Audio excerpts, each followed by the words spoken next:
All rise.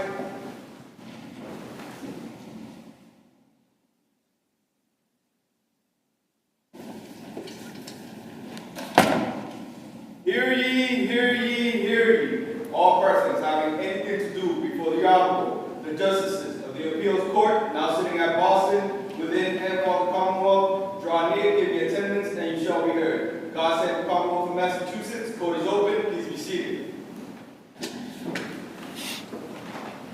Good morning, everybody, and welcome to the first session of the Appeals Court in the 2024-2025 term.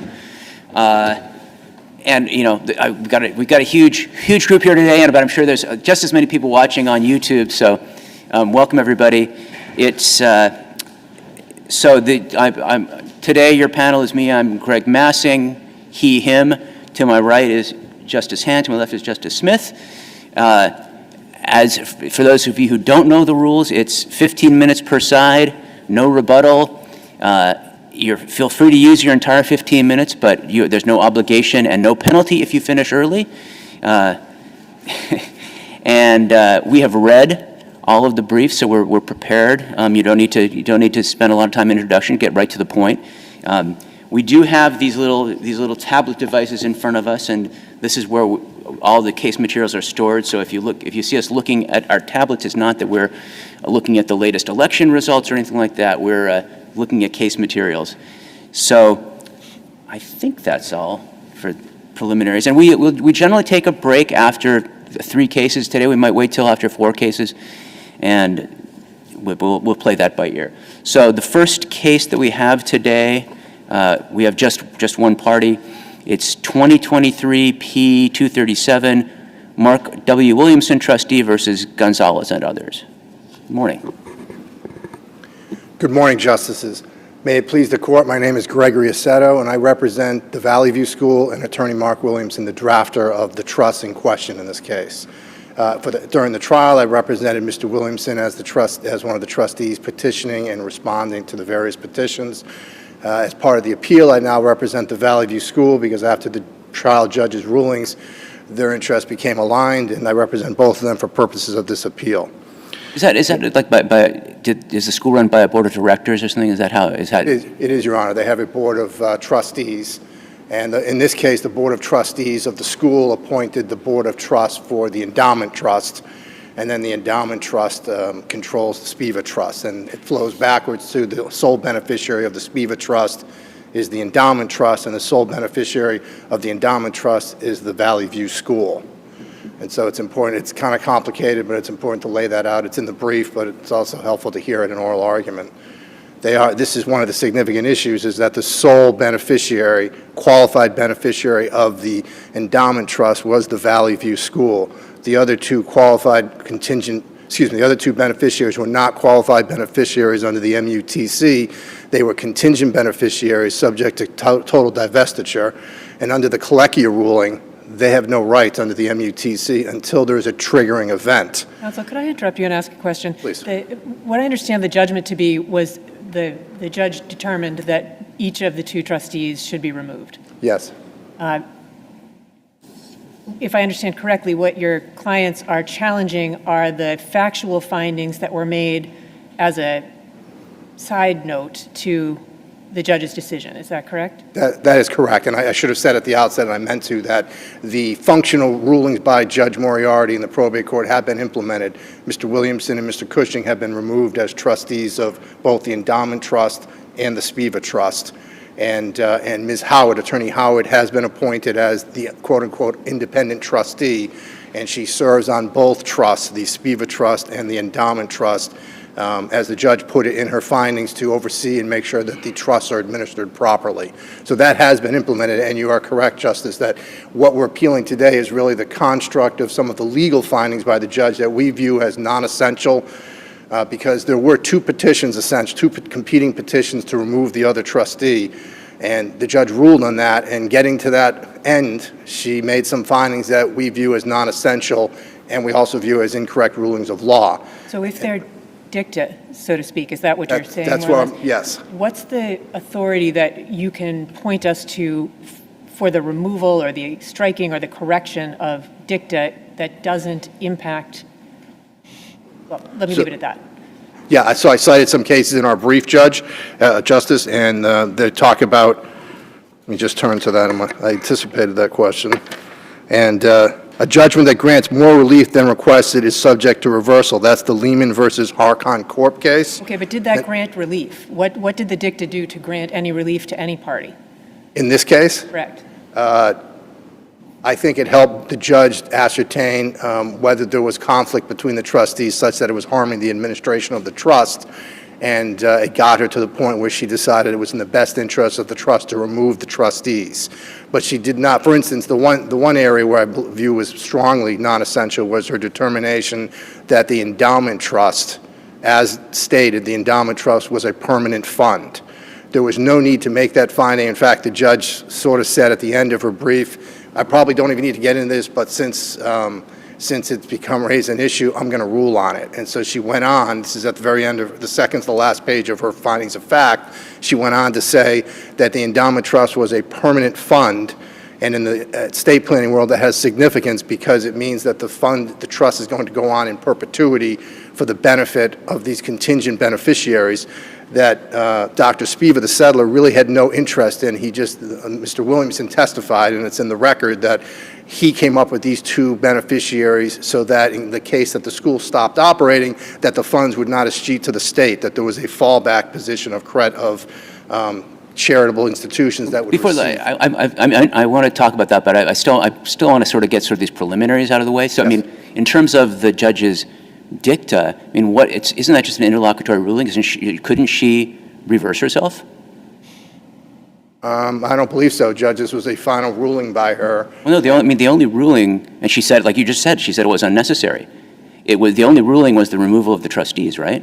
The only judgment that's being appealed here is the removal of the trustees. No, we're not appealing the removal of the trustees, So Judge. you're not even appealing the removal of the trustees? No, we're not. That's what I said, that's not part of the appeal. The trustees have been removed, and the trust is continuing to operate. So the trustees are now Howard. Are there other trustees as well? Yes, there are. So the way it was set up by by Attorney Williamson was that the Board of Directors of the school appointed the Board of Trustees of the Endowment Trust. They were appointed before the lawsuit even started. Okay, so who are they? They continue to serve, except for Attorney Williamson, who was removed by Judge Moriarty, and Attorney Cushing, who was also removed. Right. So who are the trustees now? Attorney Howard is a trustee, Tom Nowak, Bill Carroll, and I believe there's one or two others. But there are other people that are either associated with the school in some way or were appointed by the school to serve as the endowment trustees. Wouldn't it be useful for us to have the trustee actually here arguing what she thinks the trust should be interpreted? Like, you're arguing on behalf of the school and a removed trustee, and none of the trustees are represented here.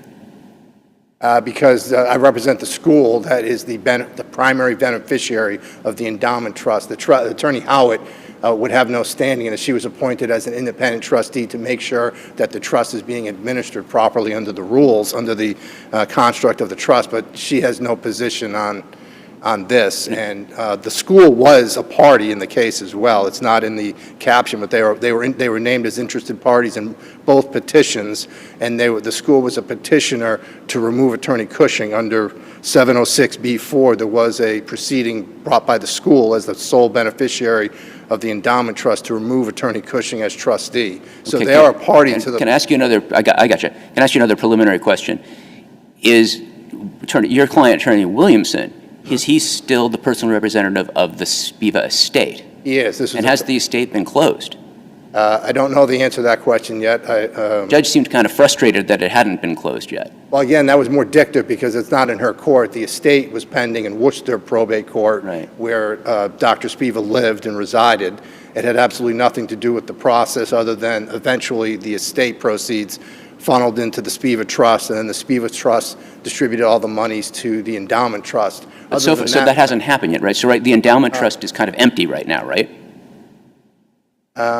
Well, that was part of the issue, is that this is one of the issues that the judge raised in her findings, that there was a fight between Attorney Cushing and Attorney Williamson as to how much money should be distributed to the endowment trust and when it should be distributed, and such that it never happened. And that was one of the reasons Attorney Howard was appointed, to make sure that this happens. Right. So the money, I think you're so right. it's not only dicta, but it's actually it's like talking about future events that haven't happened yet.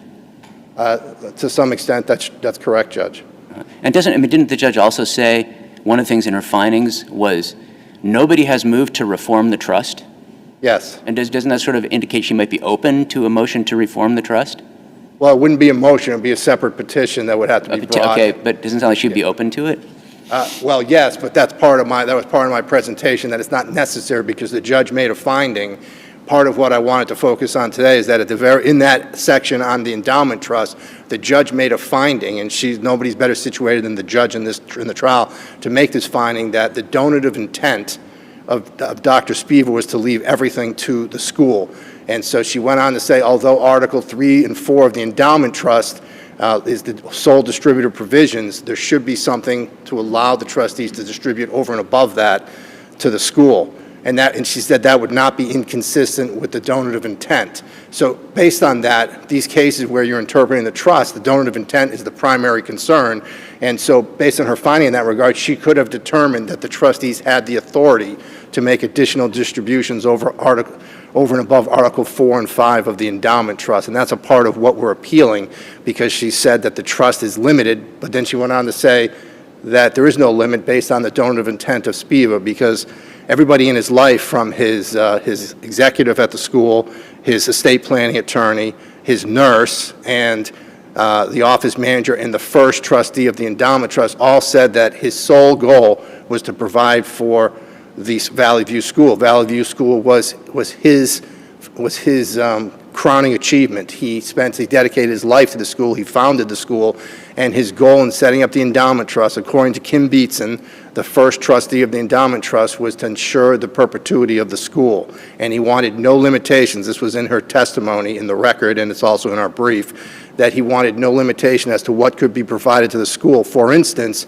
there was a fire at the school, and he wrote out a personal check to repair the building because they had insufficient insurance. He wanted the school to continue. He paid the utilities when they couldn't pay the utility bills. He eliminated the rent. His goal was to ensure the perpetuity of the school. He was not concerned about the continuance of the Pomfret School or the Galapagos. But Attorney Aceto, if the judge found that the trust document itself wasn't ambiguous and didn't require explanation, so the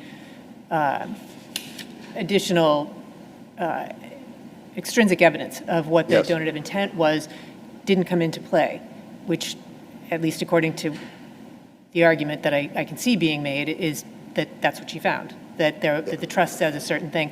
Then, to Judge Massing's point, the suggestion that there's a possibility that the trust could be reformed to incorporate these other considerations seems to me a logical conclusion to draw, but it doesn't change, does it, the fact that the judge seems to have found that the trust says what it says, that it's not ambiguous? Well, I don't know that she made that determination. I don't think that that's in her rulings, that it was non-ambiguous. In fact, she described the testimony of all 4 estate planning attorneys that testified, and it's not just ambiguous. The judge can consider parole evidence and the donative intent when there's omitted or missing terms. It's not just whether it's ambiguous or vague. And so she was suggesting that something was omitted, which is the idea that the trustees are not limited to Articles 4 and 5 of the endowment trust. She said that expressly and then didn't make that finding. And so now we're left with having to start another whole action. And part of the problem with all that, and I'm mindful of my time, is that she also made a finding that we had to give notice to contingent beneficiaries of any changes or any intent to distribute to the Valley View School. We had to give notice to contingent beneficiaries, the Galapagos and the Pomfret. And the case law is clear in Massachusetts, and the law is clear under the MUTC, that they are not qualified beneficiaries entitled to notice.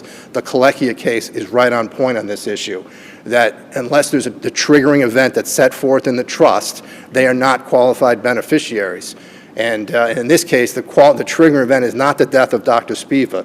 The triggering event in the endowment trust is when the school, the Valley View School, ceases to operate or does not follow its mission. Those are the triggering events that will give the trustees the authority to then terminate the trust and distribute money to the Galapagos and Pomfret. Until one or both of those triggering events occur, they are not qualified beneficiaries. They're not entitled to notice, and they have no authority, no standing to object.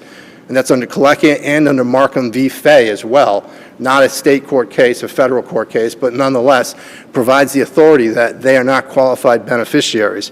And the other construct that I wanted to get to before my time is out is that the judge also found that getting back to what I said about the permanent fund, this is probably the deepest flaw in the trial court's ruling, is that based on just the use of that word endowment in the title of the trust, the judge found that this was a permanent fund. The language, so it's important to understand that the endowment trust is appended to the SPIVA trust. So they were created to be one document with separate trusts, because the endowment trust is a charitable trust and the SPIVA trust was a private trust. And so the idea was that the charitable trust would have certain restrictions, but that it still was appended to the SPIVA trust. And the SPIVA trust specifically says that any titles are not to be relied upon and have no legal weight, that it's actually the provisions in the trust that control. And there is not one provision, not one word in the endowment trust that establishes the endowment trust as a permanent fund. And indeed, the judge concedes that point. But Mr. She relied on expert witness testimony on that point, didn't she? There what? I'm sorry, she allow?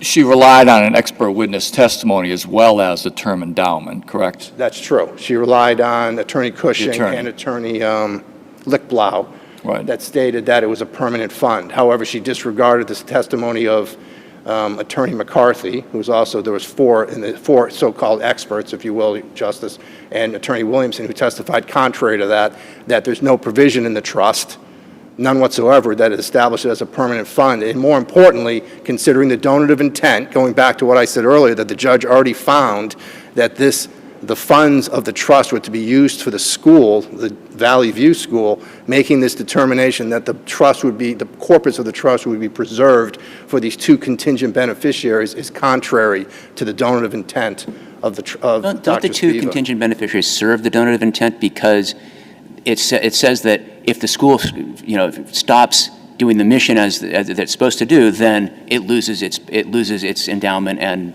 those two contingent beneficiaries get the rest. So isn't keeping them there sort of consistent with the donative intent to make sure the school keeps doing what it's supposed to do? Well, that's a different issue. I'm talking about down the road. If we try to distribute more money to the Valley View School, we have to give notice to the contingent beneficiaries. You're talking about the process that we implemented to try and remove Attorney Cushing, where we remove the trustees so that we would be the sole beneficiary. That process, it's kind of a moot issue at this point because the trustees are removed. The point of that removal was to get rid of Attorney Cushing, and the judgment. Could you explain that to me? That was the judge says she said it's undisputed that the contingent beneficiaries were removed so the school could remove Cushing as trustee. How did that work? So, going back to what I said earlier, our position is that the sole qualified beneficiary under the endowment trust was the school. But the Attorney Cushing notified these contingent beneficiaries about the process, and they joined in, and we were trying to remove them so that they wouldn't have any standing in the pending trial court action. We removed them and then took a vote of the school to appoint trustees to the endowment trust, and then the endowment trustees then voted to remove Attorney Cushing from the Spiva trust. So it was kind of a chain reaction from the board of directors of the school to the board of trustees of the endowment trust to the Spiva trust. We were under 706B4, there's a provision that allows for the removal of a trustee, Justice, if all qualified beneficiaries support the removal of the trustee. And so you do the vote as a board of beneficiaries, if you will, to remove him, and then you bring it to the court for approval to remove him. So when we did our petition to remove Attorney Cushing, we also subsequently brought a petition to affirm the removal of him through 706B4. So, I mean, the way you're presenting that, you clearly would say that it's not bad faith to use the machinations to get rid of the trustee like that. It's a perfectly legitimate thing to do. Well, I didn't take it in a negative way. The judge has to decide whether it was in good faith or not, because we met all the procedural requirements. And so if she finds it's in good faith, then he's removed. If she determines it was in bad faith, then he's not removed. And so she made a determination at that time that it was in bad faith. Because I think the judge, if I could kind of get into the judge's mind, she thought that the removal of the trust of the other beneficiaries was in bad faith because it wasn't consistent with the donative intent of Dr. Spiva. But again, those issues I'm not really pursuing because the judge already removed Attorney Cushing, and he's gone from both trusts. So that's not really the issue that we're talking about now. It's more about the permanent fund determination, the distributive authority under Article 2 to allow the trustees discretion to distribute, and the fact that they are not contingent beneficiaries subject to divestiture, are not qualified beneficiaries under the MUTC, and are definitely not entitled to notice or have standing in any kind of proceeding for the trust. Okay. Any more questions? All right. Thank you, Attorney Cito. Well, Thank you, Justices. We'll take it under advisement.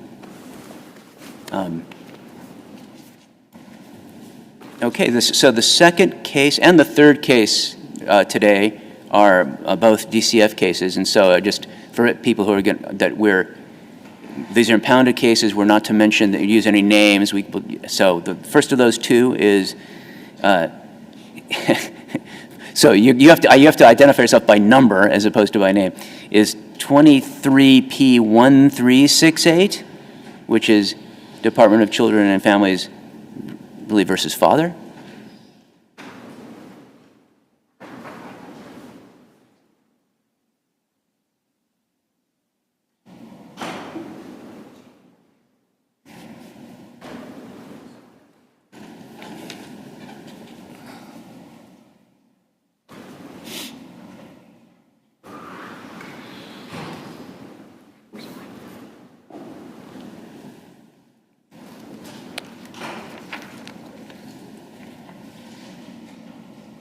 Attorney Robin.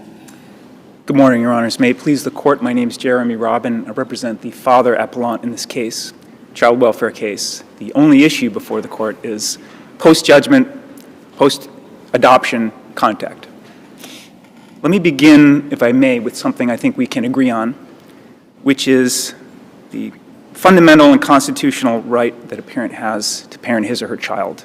That's the natural order of things. Parent parents a child, unless in the extremely small percentage of cases that parent is so woefully deficient that he or she is not able to parent his or her child. That is the smallest percentage of cases, and we've all seen that fact pattern.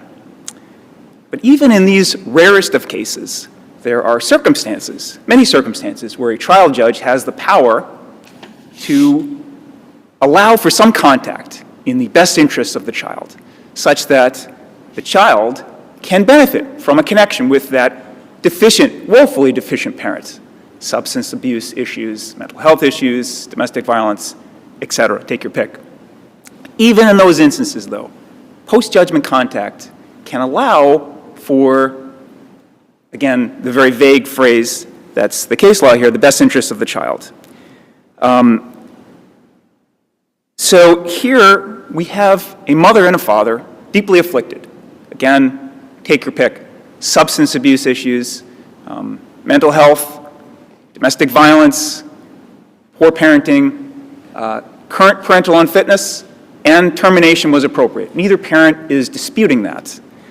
But this trial judge, in spite of the very parallel patterns of current parental unfitness and the reasonable unlikelihood that either parent would be able to be fit in the future, paraphrasing the current state of the law, this judge saw fit to give the mother alone 3 visits a year and denied a request from my client at the trial level to have any post-judgment contact.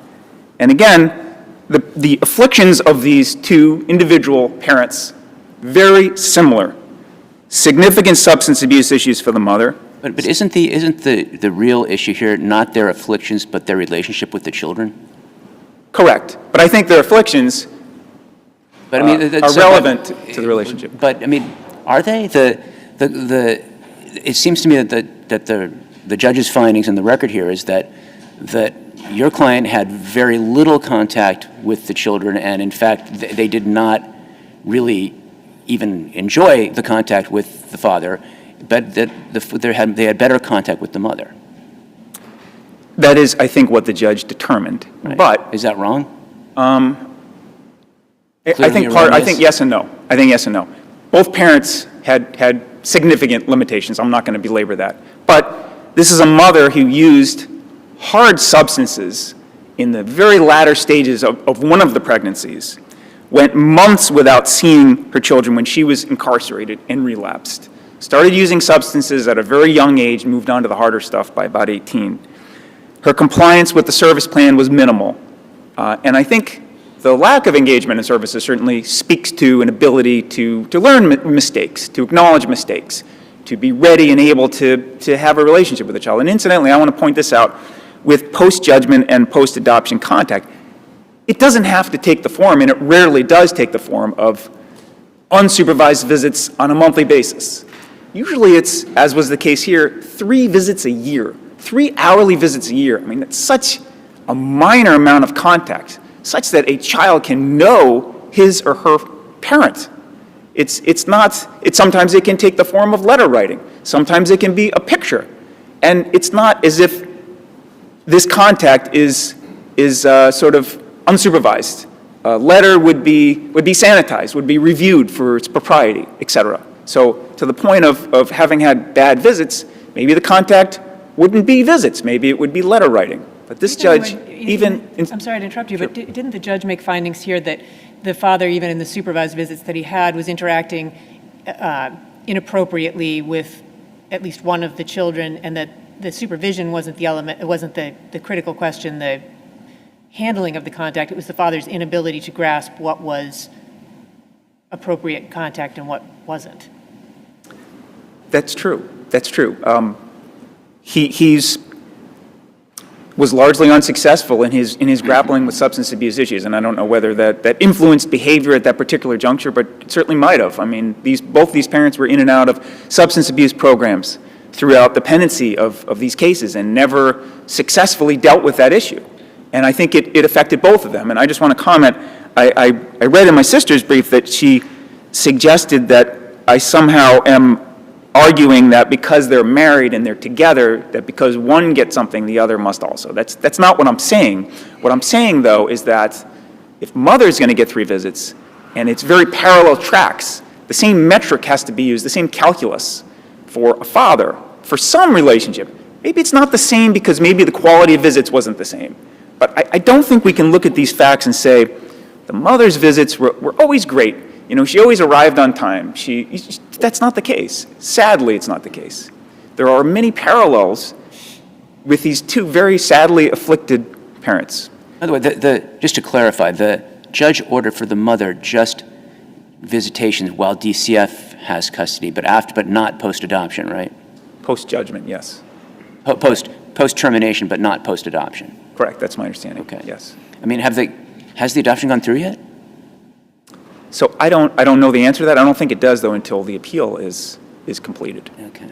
Counsel, could I ask one question, just to avoid interrupting you for once? Sure. In your brief, you argue that the judge failed to wrestle with difficult facts, but I don't see specifically which facts you think the judge failed to account for. Again, we're not disputing the termination of parental Right. rights. Let me try to answer your question by backing up a little bit. Adoption veto, I think, is the case that needs to be front and center here because that sets the 2-part standard. And admittedly, the first piece, the best interests, it's a very vague phrase. What does that mean? It can mean different things to different people. But I think that some of the difficult facts were, I think that there was some evidence that the father did care because when he was incarcerated, he only wanted virtual visits because he didn't want to, have the kids see him in that state. And there were times when he, I think, actually turned down visits while he was trying to get his life together.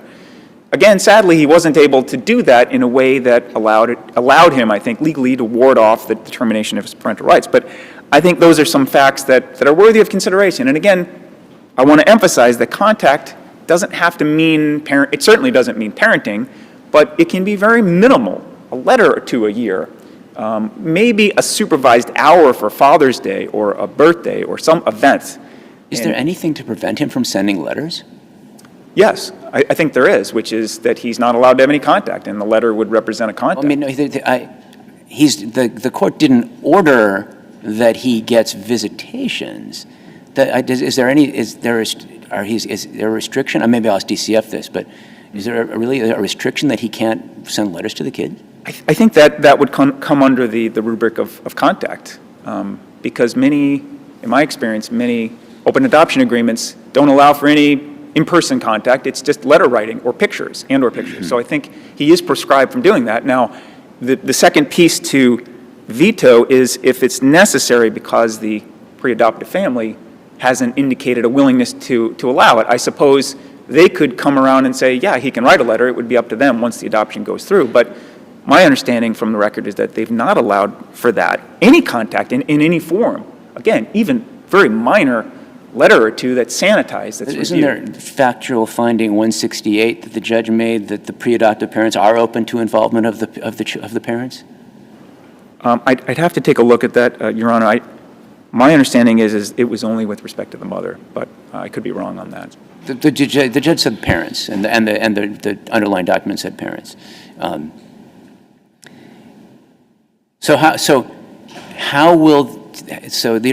best interest of the children, how will contact with the father help them ease into adoption? None of us is trained as a psychiatrist, obviously, but I think we're not wanting in common sense. And for a child to have no contact with a father, to have no knowledge of that father, can engender some confusion.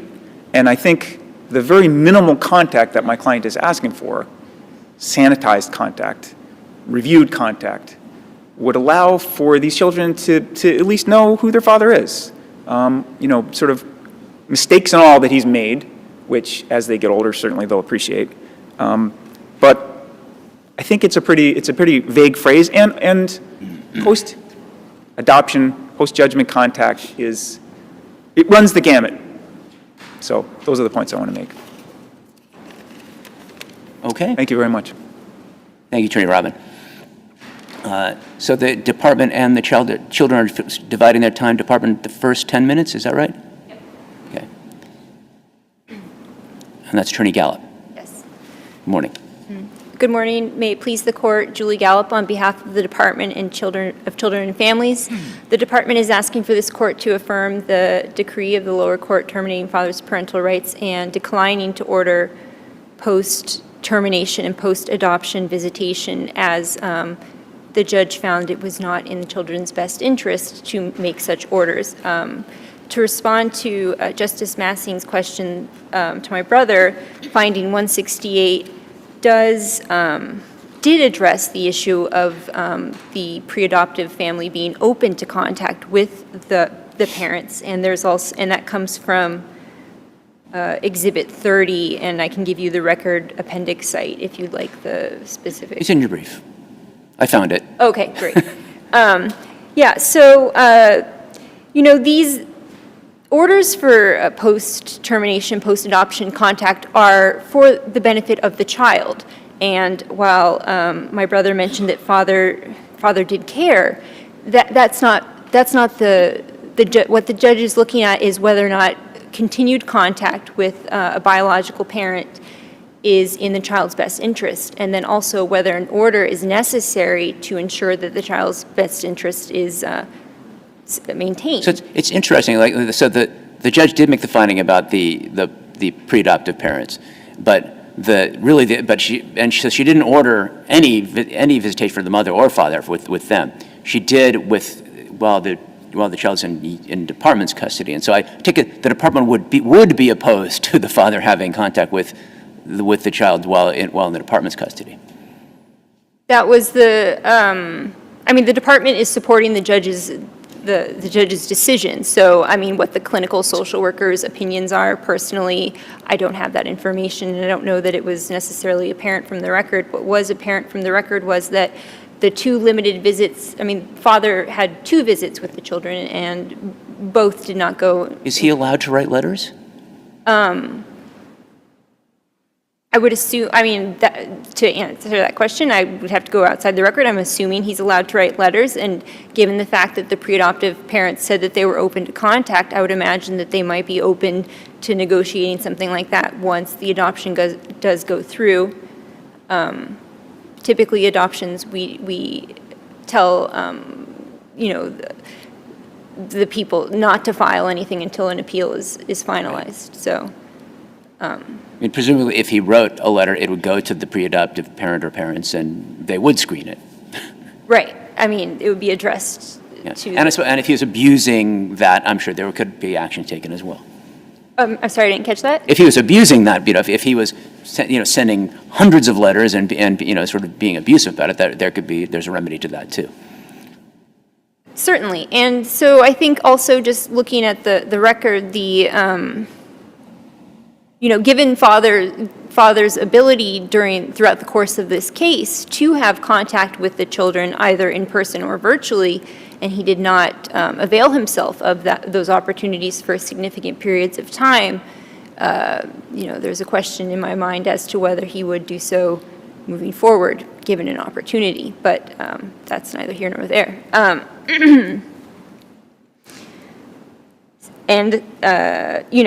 I believe that the judge, applied the correct standard in looking at whether it was in the child's best interest. Now,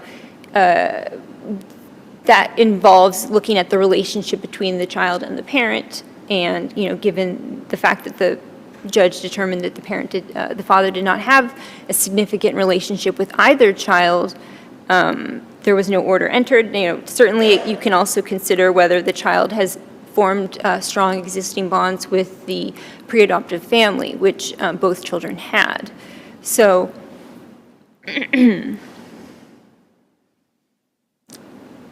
would say that adoption of Vito is a great case. It's very helpful because in that case, the child was in a pre-adoptive home, had made strong connections with the family, and did not need to transition, and so in that case, it was not necessary for an order. Now, Vito is a different situation where the child was not in a pre-adoptive home, and while the child in that case didn't have a strong relationship with the parent, where the child still needed to transition to a more permanent placement, then an order in that case made more sense.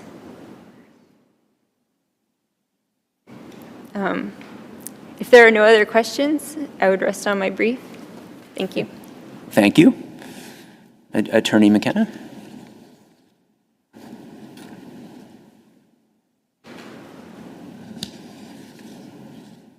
Good morning, Justices. May it please the Court, Kristen Snyder McKenna for the children. I'm very honored to represent them, and they would ask that you affirm the lower court's decision very quickly. They are very anxious to be adopted by their forever family. And in this case, Your Honor, I know that my brother has been saying that the mother and the father are very similar, and they are in some ways in terms of their issues and their problems that they've had to address.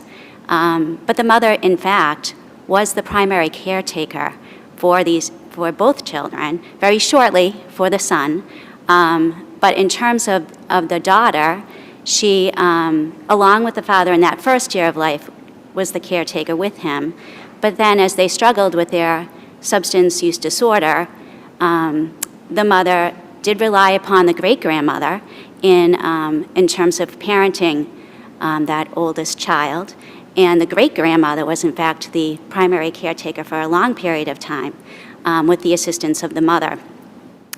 In terms of the parents, they did have a great deal of domestic violence in their relationship, and from both sides, and neither was able to avail themselves of any domestic violence treatment during the entire pendency of the case. The mother did, in fact, become pregnant by the father again before the end of the care and protection. She was in a program and getting ready to give birth to their third child. During that period, during the testimony at the trial, she did talk about how they were not together, that they are not a couple, and that although they're married, that was not the case. She was looking to co-parent. The reason that this case even became to the attention of the department in 2021 was that there was a serious domestic violence incident between the two of them, where the father, not only in November, had punched the mother in the face in November while she was pregnant, but in January after the child was born, and they were living in the Motel 6, or he was staying with her. She had been the person that had rented the room at the Motel 6. He was staying with her for a period of time after the birth of the child, and he grabbed her by the neck, threw her to the ground, and she retaliated against him. They left the child in the room by himself, and that was the beginning of this case, January of 2021. These children are very lucky to have been placed together. They are very lucky that they've been placed in the same home since January of 2021. They've been with the same loving, pre-adoptive parents since that time, who are initially foster parents, but who have committed to becoming the pre-adoptive parents of these children. They have made sure that these children have received all of the services that they've needed. They've received all the therapy that they've needed. After that first visit with the father, which I believe was in May of 2021, he did not see the children from January until May of 2021. So at that time, after that visit, and he had said some inappropriate things to the daughter, and the social worker was just trying to advise him as to what to say. You know, don't be telling the child that maybe she's chubby and that she needs to lose weight. Things like that was hurtful to the child, to the oldest daughter. And he just wasn't really willing to listen and thought that he knew all the answers. He knew how to parent. He didn't need any advice as to how to do it.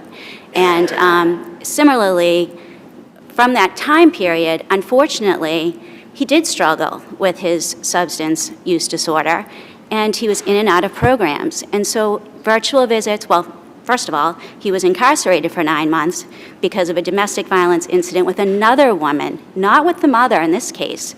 And so it was incarcerated for 9 months, did have some virtual time. And then from there, as he struggled with his substance use disorder, going from program to program, he'd start at those virtual visits and then miss virtual visits. And that back and forth of the father was not in the best interest of these children and was harmful to the children over that period of time.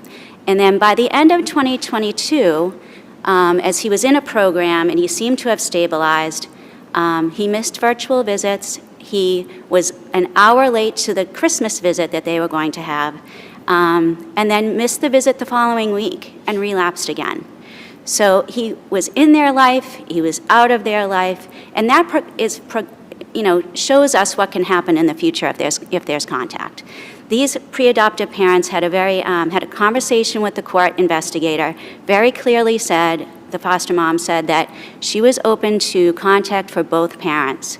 They have been doing a great job caring for these children that have been in the department's custody for the past 3 years and 8 months. And if they believe that it's in the best interest of the children, they will make sure that contact happens. The trial judge. So I think I'm so sorry. you're over time now. I'm so sorry. I think we can leave it at that. I think we understand your argument. Thank you. Thank you I all. appreciate it. Well, the case is submitted. It's good for 4 cases. You good for 2 more, Paul? Okay, so we're gonna hear the number 3 case and then number 4 case before we take our break. So the third case is another DCF matter. It's 2024 P39.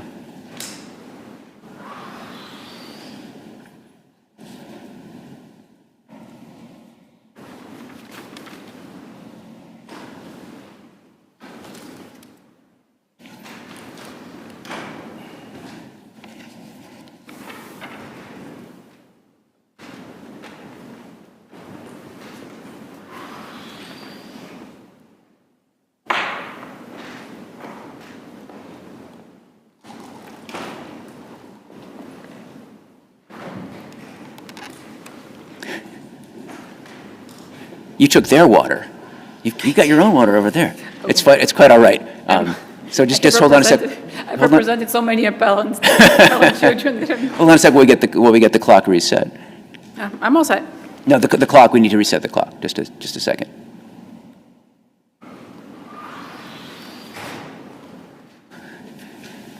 Clerk Levine, I see a 4:42 on my clock. Is that,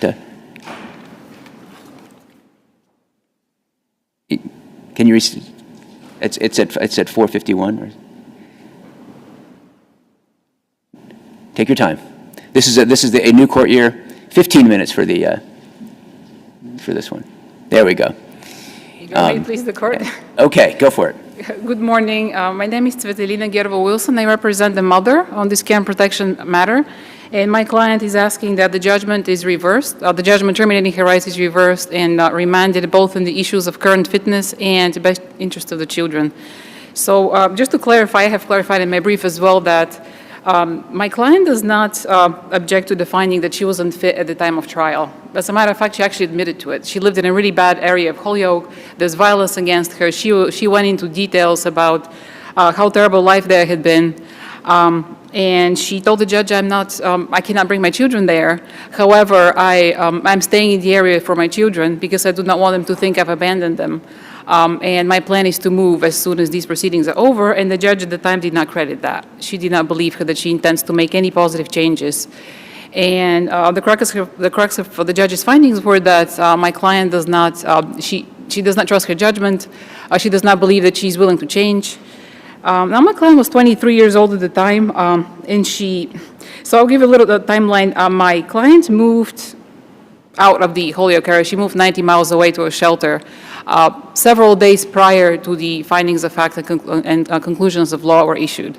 And Was that after the trial concluded? so that was a month after trial. Shortly after but anyway, I don't want to interject anything that's not on the record by accident, but so what my client takes issue is two things. First, I didn't catch it. Was it how long after the trial? a month. A month. Okay. Actually, a little over. So July 7th, the trial, the matter was taken under advisement, and August 18th, her rights are terminated, and August 12th. So it's a month and several days. And then when did she file the motion? And she filed a 60B motion, and in the meantime, she had a baby. She was parenting the baby successfully. So when did she file the motion then in that timeline? So she filed the motion quite a bit after. It's almost a year after, and the reason was, Your Honors, that she did not have counsel for quite a long period of time. And she did have a baby at the time, and that was one of the reasons that she said, well, if I can parent a newborn, why can't I parent my other two children? The judge did not, so the two things that my client takes issue with, and that she believes that are abuse of discretion. First, the best interest of the children. The judge deciding to terminate my client's rights and approving the adoption plan the department had proposed for the children to be adopted by a foster parent who was not related to them, versus my client's proposition was to find her unfit, which she agreed to at the time, and allow her stepmother's guardianship of the children. And her plan was, I will get better, let my stepmom have my children in the meantime with her other biological children, and until I get myself together so I can have my children all together. Well, the judge didn't like that. And why is that my apologies. Why is that abuse of discretion? Well, it is true that the judge does not have to give any undue weight to the parent's proposed plan. However, it is not disputable also that DCF has obligation to keep families together. They have to vet family members who are willing to take a child on prior to any unrelated person. And it is true that children had been living with that person for a while at the time of trial. However, and the judge found that that person had a higher level of attachment than grandma. However, adoption of Rona says if that is the attachment the bonding between the child and a alternate caregiver is dispositive, parents are never going to win because, of course, they'll bond with the person they're living with. The issue my client is taking that the client did not even handily consider both plans, both permanency plans.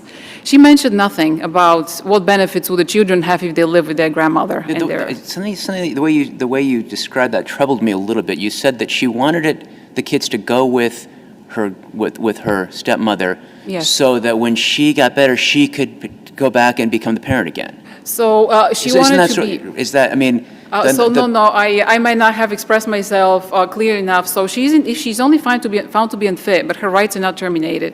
Every 6 months, she has the right to review and determination.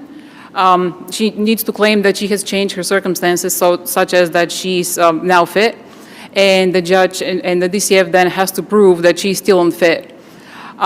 In this case, when her rights are terminated, this is final. She can never go back and request review of her parenting qualities, parenting abilities, because the judgment is final. And that is what my client takes issue with. First, first abuse of discretion, why there is an error, is the judge determined it was in the children's best interest to be adopted by an unrelated person without considering her proposal, the guardianships that my client proposed. I mean, yeah, she did mention the guardianships filed, but she said, and she mentioned nothing about the benefits for the child if placed there.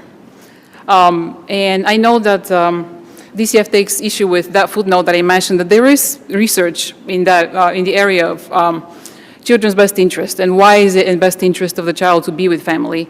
I'm not asking have that you. research before?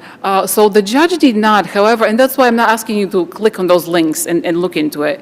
But the judge also does have obligation to be familiar with the subject matter of which he's presiding, and I know I'm in front of this judge all the time. She's a wonderful judge, but I think in this particular case, she kind of stuck with the status quo a little bit. I mean, she found that the children were doing well where they were, and my client does not object to that. The children were doing well where they were. However, she submits that they would have been doing fine with her grandmother also, with her mother also, stepmother, my apologies. Now, there's ample evidence that grandma was great with the kids. She had visits, they were going to her, she didn't even have to bring them any presents. They would still cuddle with her and go on the floor and play. There was really no real reason to deny those guardianships, other than the fact that the children were not placed with grandma, which my client had no control over. Well, I mean, the judge gave several reasons why she didn't like that placement. She did mention several things. So she mentions DCF history from many years ago, which there was no evidence presented as to, there's no documents that my client could have used to rebut. I mean, she didn't have the opportunity to question any of those social workers on the prior case because that evidence wasn't produced. It was only mentioned. There was a case, there was never CNP filed. The children were never removed from the mother. Another thing she mentioned is that my client's stepmother had too many children in the house. She had several children. Most of them were older teenagers at the time. However, those are just not good enough reasons. Wasn't that, indeed, at the beginning, didn't your client also say that she didn't think that it was a good placement because the stepmother had too many other kids? So that was, yes, that was at the very beginning of the case, but from the get-go, she just didn't, she didn't want that. I mean, but she did change her mind at the time because at the time when she said that her stepmom has too many kids, she was hoping to get the kids back. So it was between her and her mom, and not between her stepmom and a stranger. The other error, so this is my client's main concern, is why didn't the judge approve the guardianship plan versus termination of parental rights? The other issue is the 60B motion. Now, my client agrees that at the time of trial, the judge had enough reason to believe she was not going to change. And that's what I told the judge in the 60B hearing. The transcript is in the record. I told her, at the time, you had reasons to believe that, but you're wrong. And this is why you're wrong. This mom moved, as she said she would. She removed herself from all those negative circumstances that she had been in. And she was parenting a baby, and there was a person who was actually able to, it was the program director who wanted to testify. She submitted affidavit stating what a good parent my client is. In the meantime, DCF was not giving her the court-ordered visits. She hadn't seen the children in quite a while. She was anxious to introduce the baby to the two girls. And the judge said that she denied the 60B motion, stating that mother's living circumstances were not the only reason why she terminated the rights. And she mentioned marijuana use. However, under the adoption of Catherine, there must be a nexus between any use of any substance and the ability to parent. And there was absolutely not a shred of evidence that mother was ever, her mental state was altered by the use of marijuana. I mean, the judge made several findings about her usage, and my client did admit that she was using, but nobody said that, and excuse my colloquialism, but nobody ever saw her high, especially when parenting the children. Counsel, wasn't there an issue for the judge, both at the underlying trial and on the 60B motion, about the mother's ability to appreciate the significance of things like domestic violence, so that removing yourself from the circumstance, and credit to the mother for that and for her parenting of the youngest child, but the judge's issue wasn't necessarily an issue-by-issue assessment. It was an assessment globally of what the mother's presentation was, correct? Well, her assessment, it included multiple things. She said the living circumstances were one, she didn't trust her judgment, but how else can she prove her wrong by proving her wrong by removing herself from the circumstances? I mean, this is the first step that she needs to take. And at the time she filed the 60B motion, she wasn't in a violent relationship, she wasn't in Holyoke, surrounded by multiple crimes, and the last person that had abused her was actually murdered. I mean, it is really scary, and she admitted even in trial, she said, I'm afraid for my life. She was a cooperating witness in murder investigation as a witness, not as a, not as a suspect. So she was worried, and that's why she didn't want the kids there. But so to question her judgment, I understand the judge questioning her judgment, but how do you change your mind? Other than by removing yourself from the circumstances, and she took domestic violence classes, she was in therapy throughout the whole proceedings. So that is the best that she could have done under the circumstances. What else could she do to change the judge's mind? Similar with the mental health, I mean, so on the adoption of Quentin, it's not only enough to state that the parent is mentally impaired, but you still need connection between that mental health disability or diagnosis and the ability to parent the child. And there really isn't any. Nobody had described her acting out or doing anything that would be considered unparently. So that element is also lacking.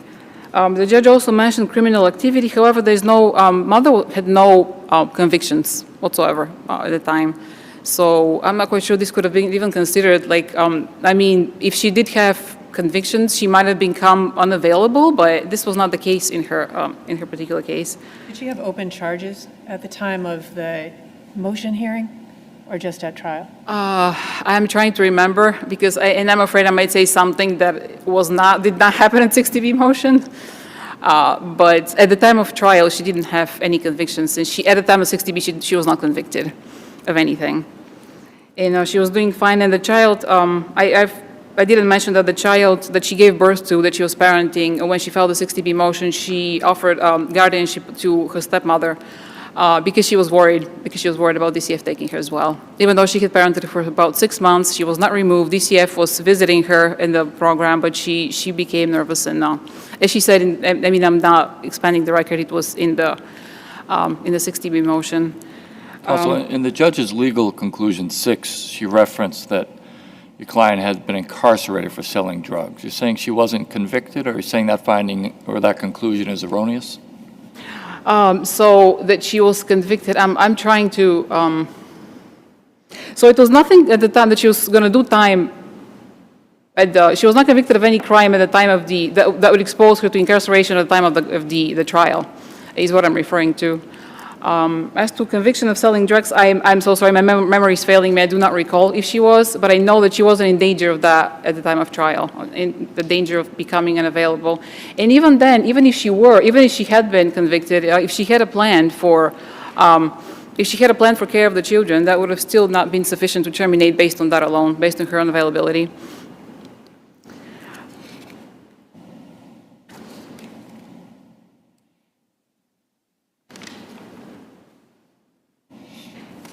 And again, Your Honors, my client is asking the judgment is reversed and remanded for a new trial on current unfitness and best interest, and I will rest on my brief. Thank you. Thank you. We'll hear from the department and from the children.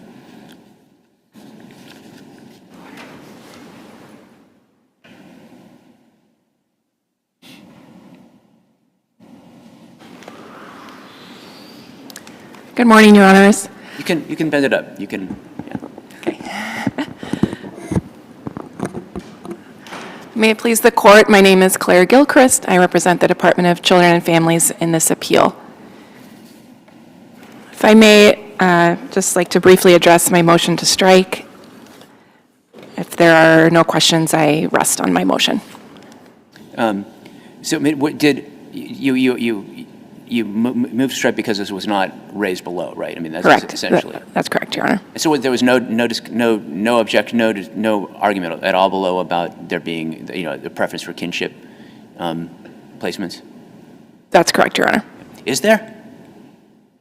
Yes, so the department's regulations require it to prioritize kin as long as it's in the children's best interest when they're looking at placement. And that's exactly what the department did here. They looked at a number of relatives, including paternal grandparents, the step-grandmother, and a paternal aunt in Florida. In fact, they were still assessing that paternal aunt in Florida, so they were doing exactly what the regulations required them to do. Counsel for the mother said something about, there are some cases that say you're not supposed to consider how well the child is doing in the new placement, but isn't that vis-a-vis the parent and not vis-a-vis other placements? I mean, it seems like it's not fair game to say, well, the kids, they're not great with their current parents. They'd be much better with adoptive parents. You can't do that. But maybe you can say they're doing really well with these pre-adoptive parents. That's better than the plan that's offered by.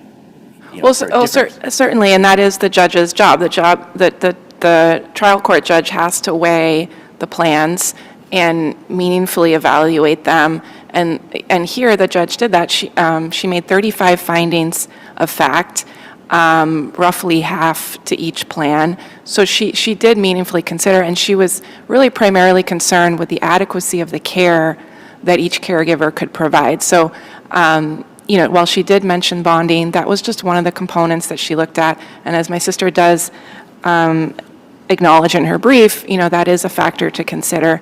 But as you can see from the findings 181 through 216, the judge was very concerned with the quality of the care that the children could receive with Ms. F., the step-grandmother. And she really didn't find her to be credible in her testimony, and she found her to be evasive when discussing these pretty significant matters, such as the 3651A reports that had been filed. So there were mandated reporters who clearly were concerned with the step-grandmother's care of her own children, and the step-grandmother was not adequately able to address those concerns in front of the judge. And the judge, that was her discretion and her entitlement to evaluate that witness testimony. There's a lot of deference that this court affords a trial judge in their assessment of witnesses. Were there witnesses about other than Ms. F? That's who it is, right? Yeah. Were there witnesses about her prior history, or was it just just cross-examination of her? So, and specifically, I'm asking because Attorney Jerova Wilson said she didn't have an opportunity to cross-examine the prior findings of things that had happened to Ms. F. in the past. So there were department social workers who testified, but they were not the social workers who were involved in investigating the 51A reports that had been filed against Ms. F. So the judge was really relying on the manner in which Ms. F. discussed that history and observed, her testimony and found her to be evasive in discussing that history, and that was of serious concern to the judge, particularly because the allegations were specific around her, not putting in therapeutic services for an older child, and another child missing significant amount of school, and the judge just didn't find Ms. F. credible regarding those points. Your Honor, The department is asking you to affirm the orders of the lower court today. The juvenile court made 216 uncontested findings of fact that are supported by the evidence in the record. And, this is really difficult circumstances, this case, really sad circumstances. But unfortunately, over the 2.5 years of the duration of the case, mother was unable to remedy the many dangers to which her actions exposed the children. And she also was still minimizing the impact of that on the children on the last day of trial. Furthermore, here the judge did everything that she was required to do in assessing the adoption, the competing permanency plans. She approved the plan of adoption of the children by their current foster parent because she found that it was in the children's best interest. That is the standard here, adoption of Hugo. And there's no requirement for a judge to find that a parental nomination of kin, that kin is somehow unfit before they can approve an alternate plan. Both plans can pass muster. We know that from adoption of Dora, which is based on adoption of Hugo. So there's no requirement that one plan be unacceptable, basically. And so I think mother here misstates the law in her brief where she states that there was such a requirement. Turning to the 60B motion, again, mother, claims that the judgment should be vacated and there should be a new trial because she changed her housing. She moved away from Holyoke and Springfield. That was a really positive action that mother took. However, there were many factors the judge relied on in finding mother unfit, and mother had not remedied those other factors. What was of particular concern to the judge was mother's insight into the domestic violence and how to identify unhealthy relationships. And mother doesn't claim in her 60B motion to have addressed that issue. She hasn't done the counseling work to be able to identify and prevent these unhealthy relationships, which are so detrimental to the children. And of course, mother doesn't claim to have stopped her marijuana use, which here is relevant and there is a nexus to her care. When she did have the children in her care, the evidence was that she was using marijuana several times a day. She was using it in the room next to where the children were, and during that time, she was neglecting the children's medical care, and the children weren't being properly fed. So there is a nexus there. You think the evidence is strong enough to draw that nexus between marijuana usage and her inability to meet those obligations? Yes, Your Honor, I do. I think it is strong evidence here. There clearly was neglect of the children during the time period that mother was using marijuana throughout the day, and including exposing the children directly to the marijuana smoke in the apartment. She was using the kitchen, they were in the room next door. She also exposed child 2 in utero to her marijuana use. So yes, the children were directly impacted there in terms of basic care of feeding. Again, I think a judge could take judicial notice of a child exposed of alcohol, excessive alcohol, or opiates, things like that. But are we at a point where a judge can take notice that use of marijuana during a pregnancy is harmful to the fetus? Well, in this case, there wasn't judicial notice needed because mother's OBGYN reported that there was risk to the child of low birth weight and had discussed that with mother, and mother acknowledged that she was aware of that risk and continued to use marijuana anyway. Your Honor, turning back to the 60B motion, there was also, Your Honor's mentioned these criminal charges. Mother did not claim in her motion to have resolved any of those. She had open criminal charges for firearms violations at the time of trial. She doesn't mention anything about whether and how those have been resolved. So while it is commendable that mom did make these changes, it doesn't constitute extraordinary circumstances. In cases where this court has found extraordinary circumstances and remanded a case, for example, adoption of Theodore, adoption of Cesar, in those situations, the parent had cured all the deficits that a judge relied upon to find them unfit. And that's not the situation here. And furthermore, in those cases, the pre-adoptive placement had disrupted. And so those are the extraordinary circumstances that we would be looking at, and they're not present here. Okay, There are no further questions, I rest. Thank you. thank you. And we'll hear from Attorney Krasner.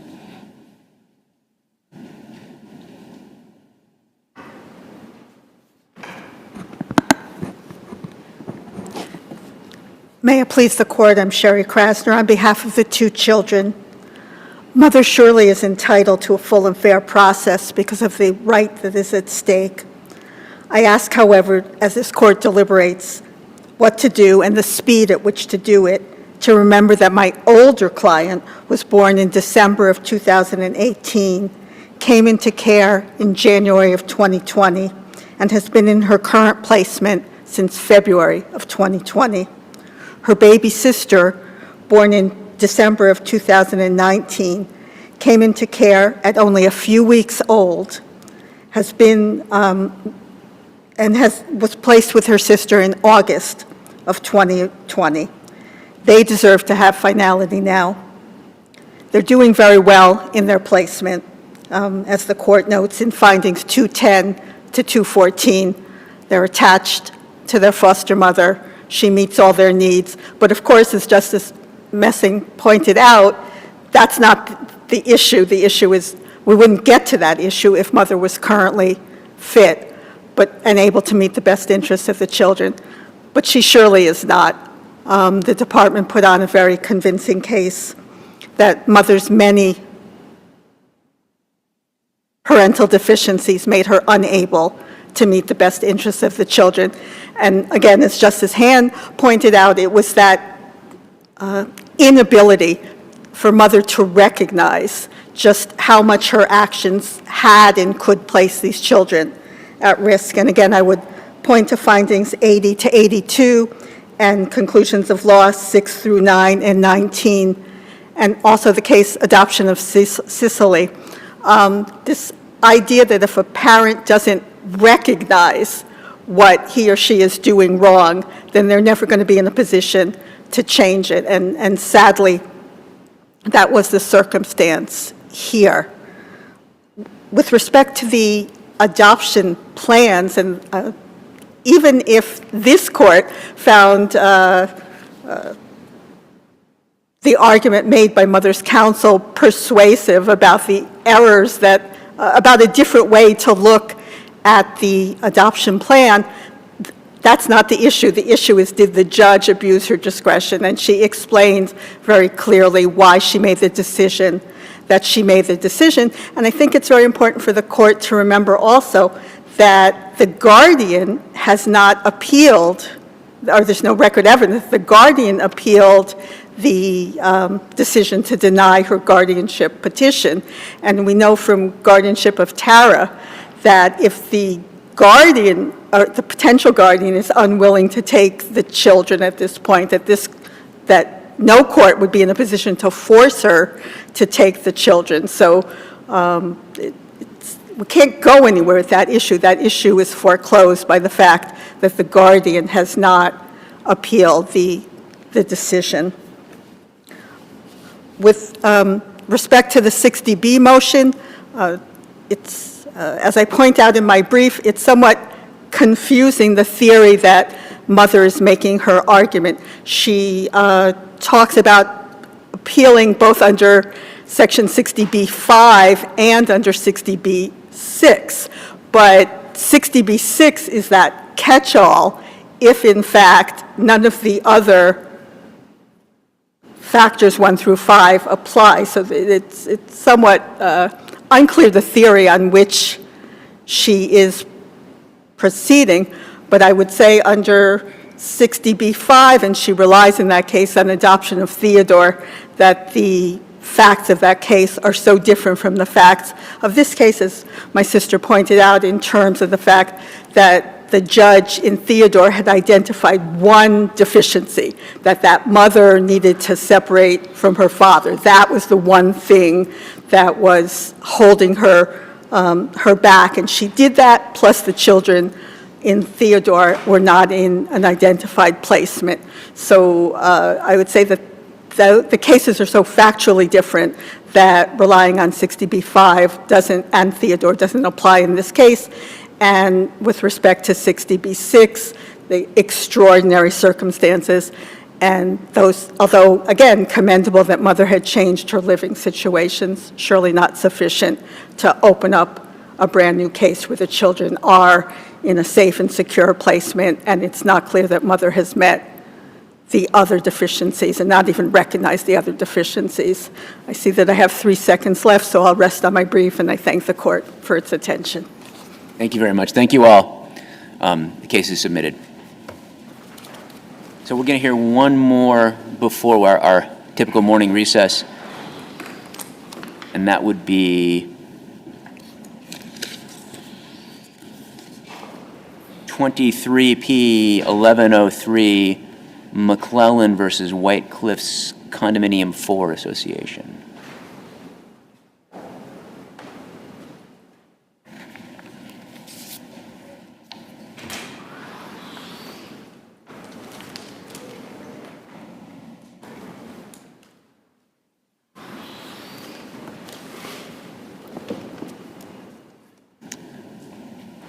Attorney Jacobs, what's on your tie? My grandchildren, Your Honor.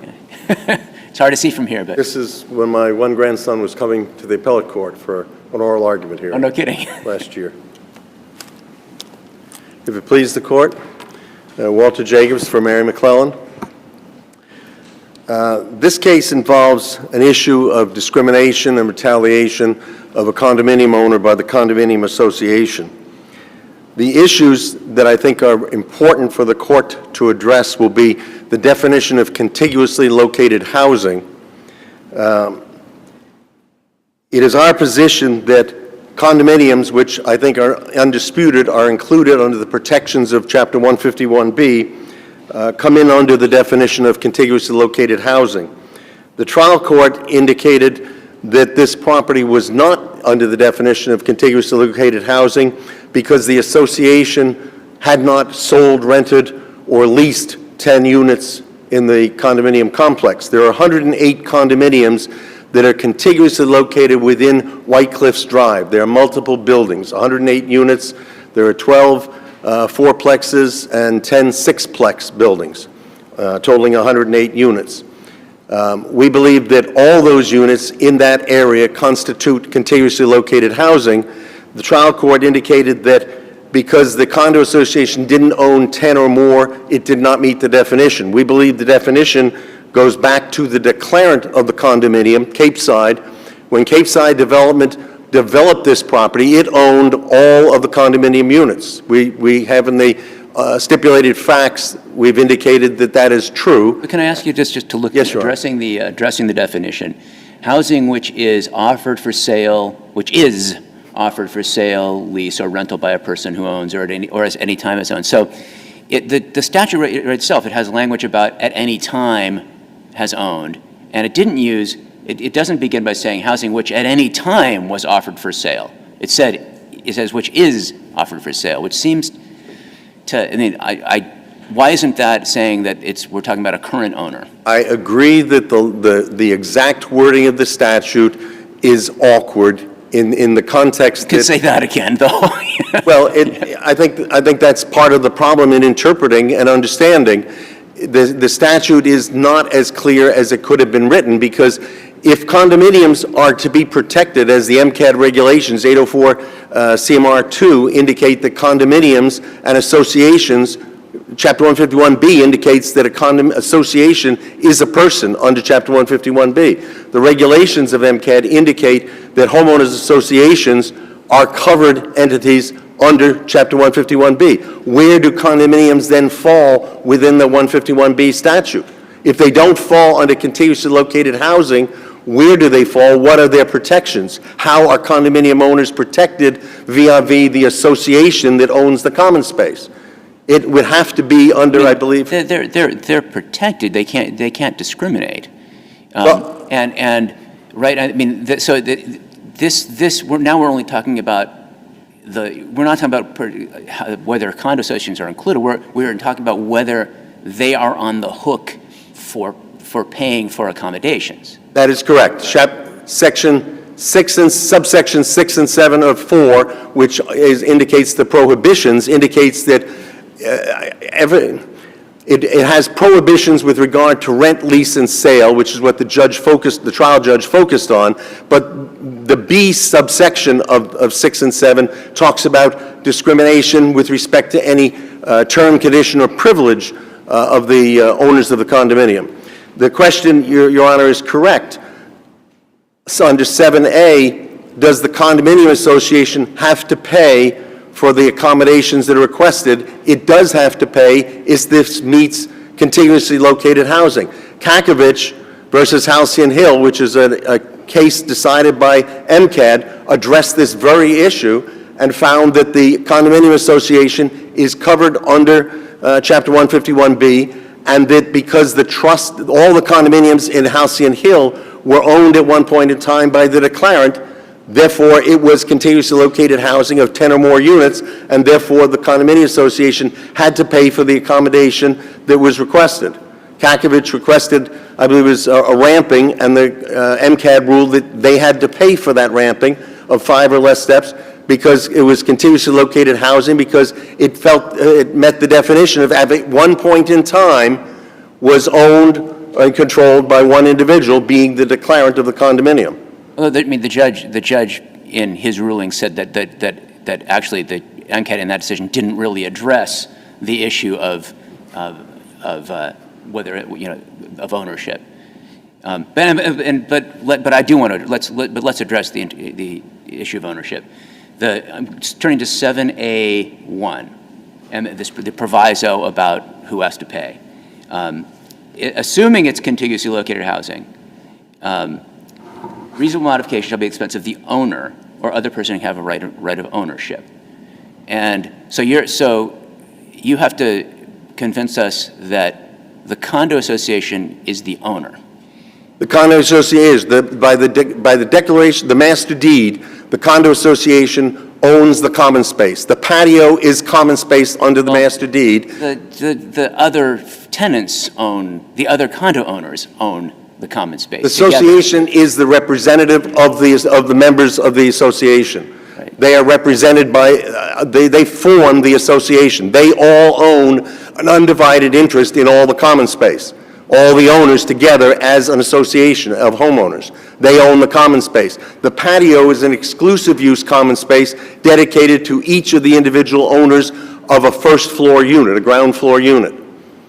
So what was being done at the time in this particular complex, they decided to redo all of the patios in the entire complex. They were doing an envelope project on the exterior, windows, doors, siding of the property. They were doing driveways, landscaping, and they were doing all the patios over. When this property was built, because of the topography of the land, a lot of these patios were built as split level. And the inside of the condominium is split level, where the dining room is at one level, the living room is 4 or 5 steps down at a sunken level. Can I ask you actually to help me clarify on that? So there's exhibits, there's a picture, I think we've got before and after pictures. That's correct, Your Honor. Right, so is the one this one here with the railing, is that the before picture? I believe that is a before picture. 1281? And that is a split level, I believe, Your Honor. Right, there's higher patio up here and there's lower That is down correct. there. And then after picture, that is same the level. granite that was done after the renovation work was done. They were doing renovation. Right, and what your client is asking for is just rails here?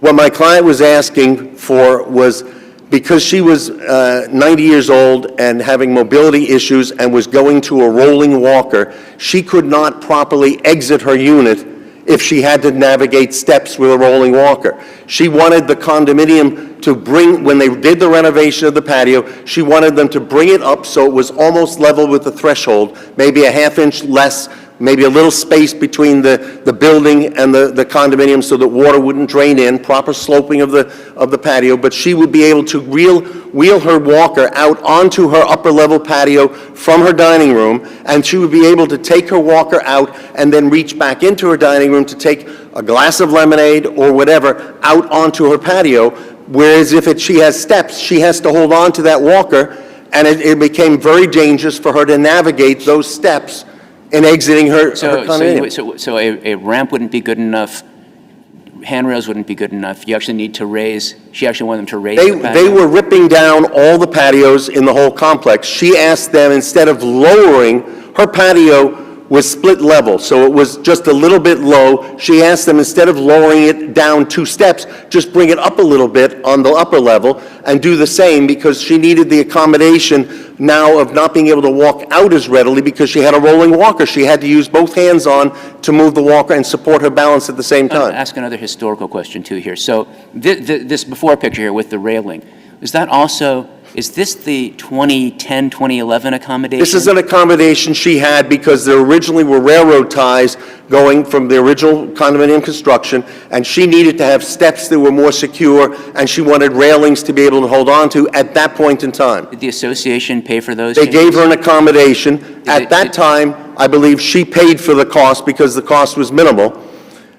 She made additional requests because there was drainage from a downspout coming on, allowing water to come onto her patio, allowing mold and slime to grow on the patio, which made it very dangerous for her as far as a slip and fall. And because they were redoing all the patios anyway, she asked to raise hers up so it would be easier for the wheeled walker, the rolling walker, to wheel out from the dining room onto the patio from that level, and then from the living room, which was the lower level, be able to do the same, and then they could create a ramp between the upper and the lower level so she could go outside and connect between them. That never got to any stage of finality because although the condominium association said they would hold discussions, they would talk to her, they just ignored all of her requests. They never made responses. As indicated in the brief, there were several emails and letters sent by my client and by her daughter saying, look, respond please to my request for accommodations, and they just didn't respond. They said, we'll get back to you, and did nothing. We'll get back to the statute. I mean, I thank you for, I did need you to clarify the facts, but, so both in 4 subsection 6 and 7, which precedes 7A, they talk about, it's a discriminatory practice.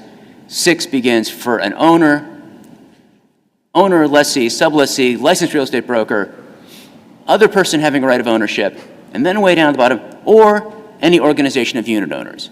Correct. So it seems to me, and the same language is repeated at the beginning of 7. So at the beginning, they're distinguishing between an owner, a person with a right of ownership, and an organization of unit owners. Those seem to be 3 different entities according to the preamble part.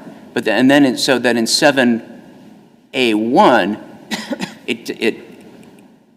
it talks only about owners and persons with right of ownerships.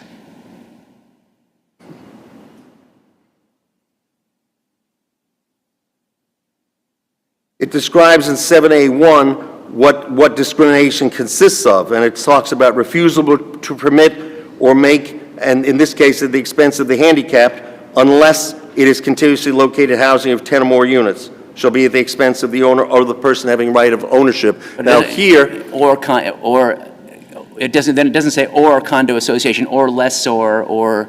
it does not, and I can't explain the absence there of that, except to say that in the regulations, MCAT indicates that condominiums and condominium associations have requirement.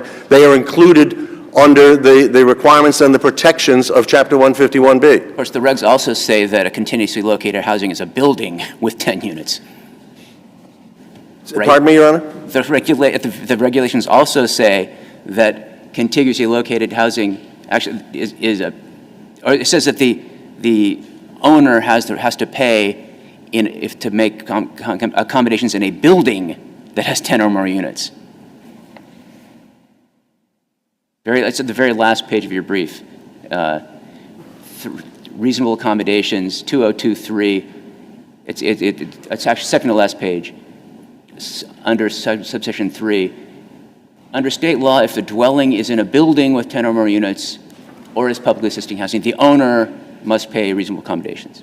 It doesn't say, it says a building. It doesn't say. Which page are you referring to, Your Honor? It's the second to last page of your addendum, 112. On my brief? Yep. Page 52, 51? Well, on my, it's the second to last page. It's the MCAD, it's the CMRs.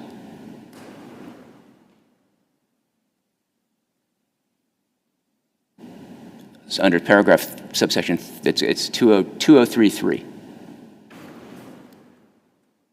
I'm having difficulty finding it, Your Honor. The last few pages talk about the Kakovich case. They are quotation from Kakovich. No, the addendum. The addendum. Yeah, like the I'm second, sorry. yeah. Addendum D? The second to last page that you, of the document.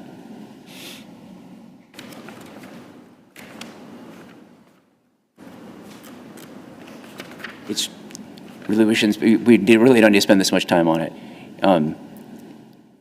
You're talking about the CMR regulations, Your Honor? Yeah. Which number regulation? 2033. Reasonable accommodations and modifications. Correct. And The owner, this is sort of, they're paraphrasing what contiguous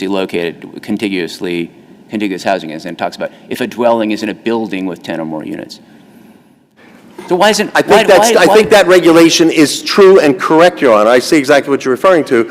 If there is a building of 10 or more units, then the owner has to pay for it. Right. In the condominium structure where you have multiple buildings, the phrase contiguously located housing is to encompass all those buildings as if it were one building of 10 or more units, if those contiguously located buildings comprise more than 10 units. That's the whole purpose of defining, I think, contiguously located housing differently. No one disputes that if the building, a single building, had 10 or more units, the owner would be required to do it. Here, the common space is owned by the association. So contiguously located housing, it takes into account all the separate buildings, which is how many condominiums are built and structured. There are smaller numbers of units in each building. These were sixplex and fourplex, so they wouldn't qualify under the requirement that it be 10 or more units per building, but it does qualify under contiguously located housing because you take into account all of those units together, and that's how a condominium protects a large-scale condominium, because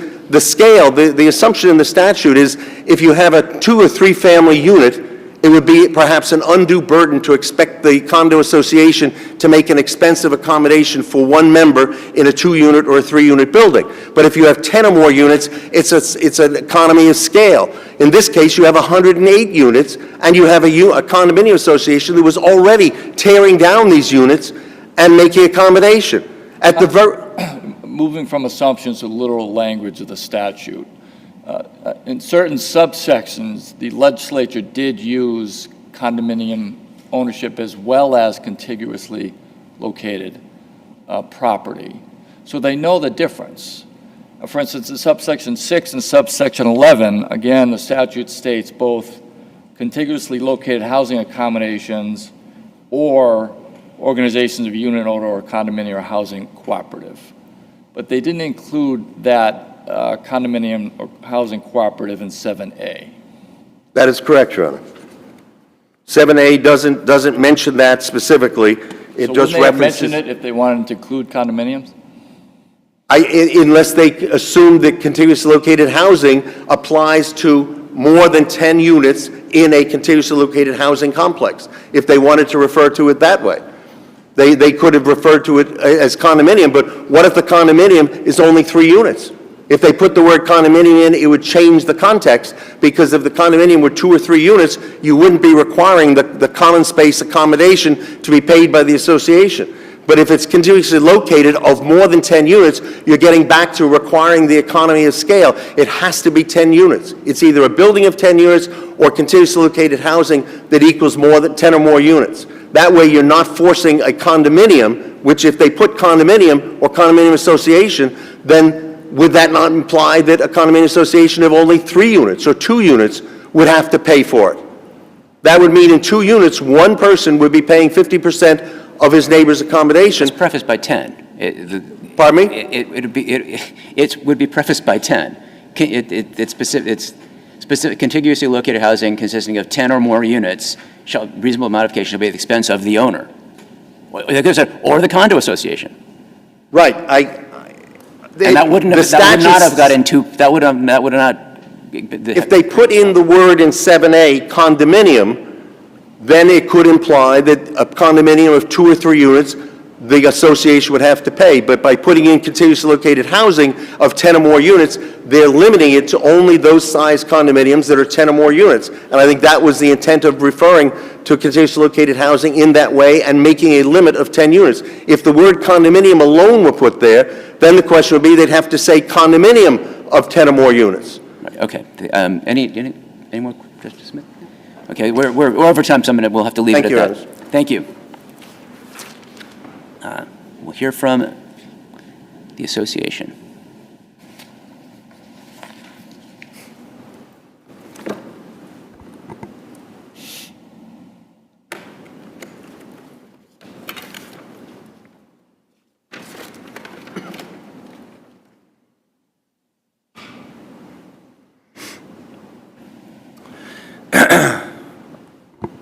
Good morning, Your Honor.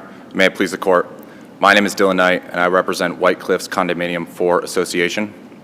We are here asking this Court to affirm the trial court's decision granting summary judgment in favor of the defendant's appellees. The trial court's decision should be affirmed for 3 independently sufficient reasons. 1, the exception to the general rule requiring a handicapped individual to pay for the reasonable modification to the premises, as defined in Massachusetts General Laws, Chapter 151B, Section 47A, does not apply to condominium associations such as White Cliffs. 2, the appellant's housing does not meet the requirements under Section 47A because it does not consist of 10 or more housing units.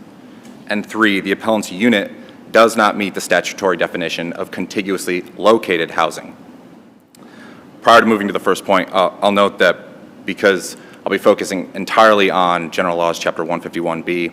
I'll only refer to the section numbers rather than the entire citation. Starting with the first point, the exception to Section 47A does not apply to condominium associations because the language of the exception does not explicitly state that it applies to condominium associations. We've heard argument today that the entirety of Chapter 151B, including all subsections, applies to condominium associations, but that's not the case. There's specific sections and subsections of Chapter 151B that explicitly state they apply to condominium associations. And we heard earlier Section 4.6 is one of those examples, where the Massachusetts legislature noted that it made unlawful an owner of publicly assisted, multiple dwelling, or contiguously located housing, or quote, any organization of unit owners in a condominium to discriminate against any person. Here, they're specifically noting that condominium associations are subject to 4.6. Looking at the important section today, 4.7a, the legislature does not expressly extend 4.7a to apply to condominium associations. Looking at 4.7a, we can split it into 2 relevant clauses. The first clause notes that it's discriminatory, and I'll cite it in part, but it's discriminatory to refuse to permit or make, at the expense of the handicapped person, reasonable modifications of existing premises. The second clause, which we've referred to as the exception clause, is the fee-shifting provision that, if it applies, the cost of making these reasonable modifications is shifted from the handicapped individual to the owner of the premises. This clause applies where it says, provided, however, that in the case of the categories publicly assisted housing, multiple dwelling housing consisting of 10 or more units, or contiguously located housing consisting of 10 or more units. Only under those categories would the expense be made at the owner of the premises, or other persons having the right of ownership. Now, according to 4.7a, it was discussed a little bit earlier, but it's read in conjunction with 4.6 and 4.7. It describes what discrimination is in 4.6 and 4.7. So looking at sections 4.6 and looking at sections 4.7, they expressly apply to condominium associations. So it can be assumed that they also apply in Section 47A. The 47A would... Why couldn't MCAD figure that out when they, in the Halcyon case? The Halcyon case is not clear because it's not entirely clear what facts they ruled on with regard to the ownership of the property and with regard to, well, whether the developer was in charge of the condominium association, how many units the developer still owed. It's also slightly different because the unit owner in that case didn't purchase from the condominium association. So if the MCAD in that case is ruling that the decision is based on a purchase from the developer being binding on the condominium association, then we would say that it's ruled incorrectly. But otherwise, the facts aren't in the decision. The facts are not sufficient enough to determine exactly how they would apply here. I mean, so you would say that I think I'm skipping your second argument now. You would say that this only applies, the contiguously located housing only applies to the original developer, if they're still selling units.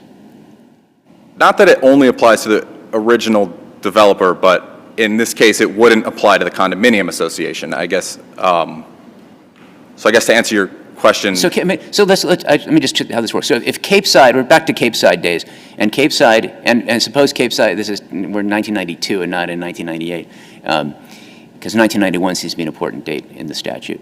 And Ms. McClellan, in sort of time warp here, comes to Cape Side and says, I want to buy this unit, but I can't access that patio. You've got to pay for it. Would that be right? If Cape Side at that point, as the developer, as the declarant, if they met the contiguously located housing, then yes, that would apply in this case, or possibly at least. It would have to meet all of the requirements of the statute.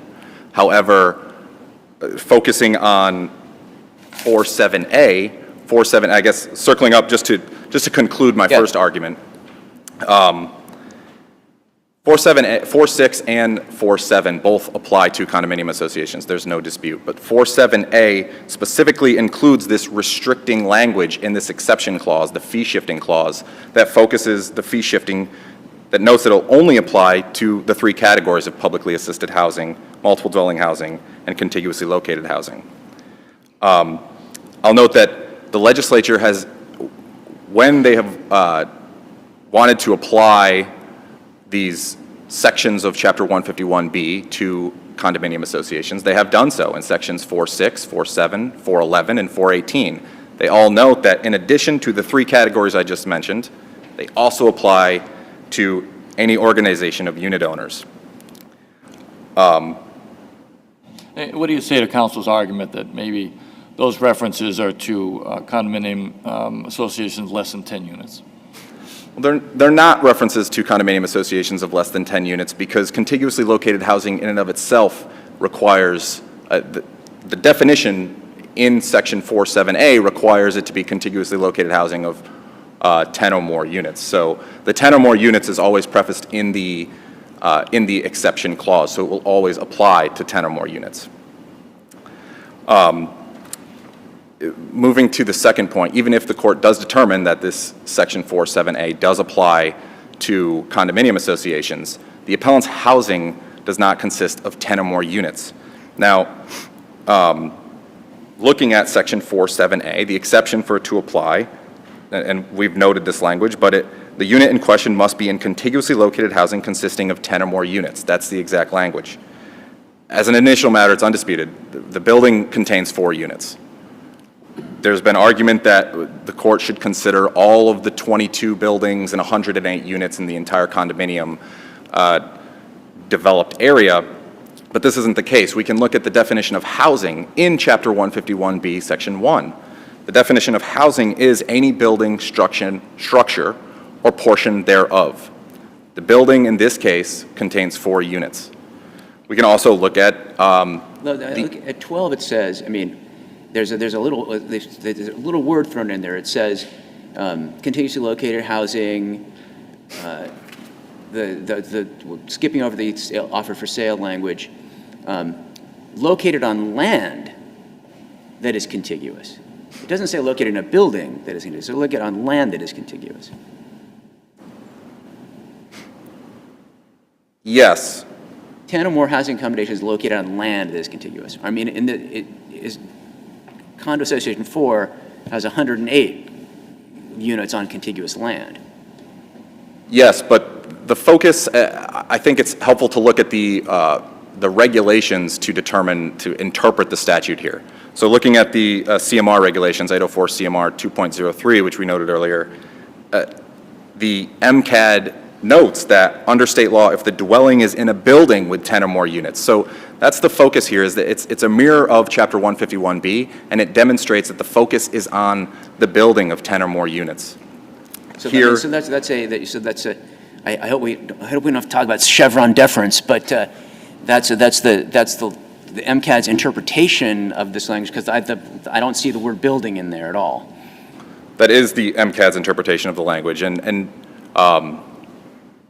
because the appellant's unit in this case is in a building of 4 units, simply this exception of Section 4.7a does not apply. So can I started with, I showed Attorney Jacobs those pictures, and what bothers me about those pictures is that the association decided to change the patios pretty much unilaterally, and they took away, the before picture, there's rails and steps that maybe she wasn't able to navigate in her later years, but there were some accommodation there. They leave her with not even railing. They leave her 2 steps and not even bother to put rails there. Well, the point here is that the condominium association is only required under the statute to, under 151B, to provide to make or to allow the reasonable modification of the premises at the expense of the handicapped individual. So the condominium association can allow that, but if the handicapped individual is not going to pay that expense, there's no mandate on the condominium association to pay that expense unless the only potential fee-shifting provision is this Section 4.7a, which, again, does not apply. Moving to my third and final argument. So even if we do conclude that Section 4.7a applies to condominium associations, and even if we do conclude that all 22 buildings and 108 units count as housing, the appellant's unit does not meet the definition of contiguously located housing. Looking at the definition of contiguously located housing, it's, again, housing which is offered for sale, lease, or rent by a person who owns or at any time has owned or otherwise controls or at any time has controlled the sale of 10 or more housing accommodations. It's been admitted through stipulation of fact in this case that the appellant's unit was not for sale, lease, or rent at the time that these accommodations were requested. It's also been stipulated that the condominium association does not own, lease, or rent, and has never owned or controlled the sale, lease, or rental of any units or common areas. Yet what's been asserted is that we don't follow the strict language of the statute, that if a unit was ever offered for sale by someone who has ever owned or controlled the sale, lease, or rental by 10 units, then that would be sufficient to bring it under this exception in Chapter 151B. This simply is not practical to meet the contiguously located definition. If this interpretation were adopted, it would upend any predictability in condominium ownership. Under this theory, we could see condominium ownership be subject to unrecorded property restrictions, wherein an individual would have to buy a condominium, they would have to research whether in the history of its development and ownership it was ever owned, leased, or rented by someone who has ever owned, leased, or rented 10 or more units.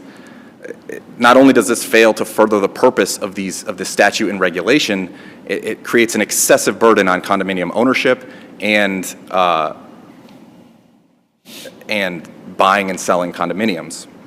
There are There's a second. There are provisions in the bylaws, I think, that gives the association some power of ownership and sale control over that. Isn't that right? If there's a foreclosed unit or something like that, there are situations where the association takes over the sale. There are theoretical situations, if there's foreclosure, that the condominium association itself could adopt some form of ownership.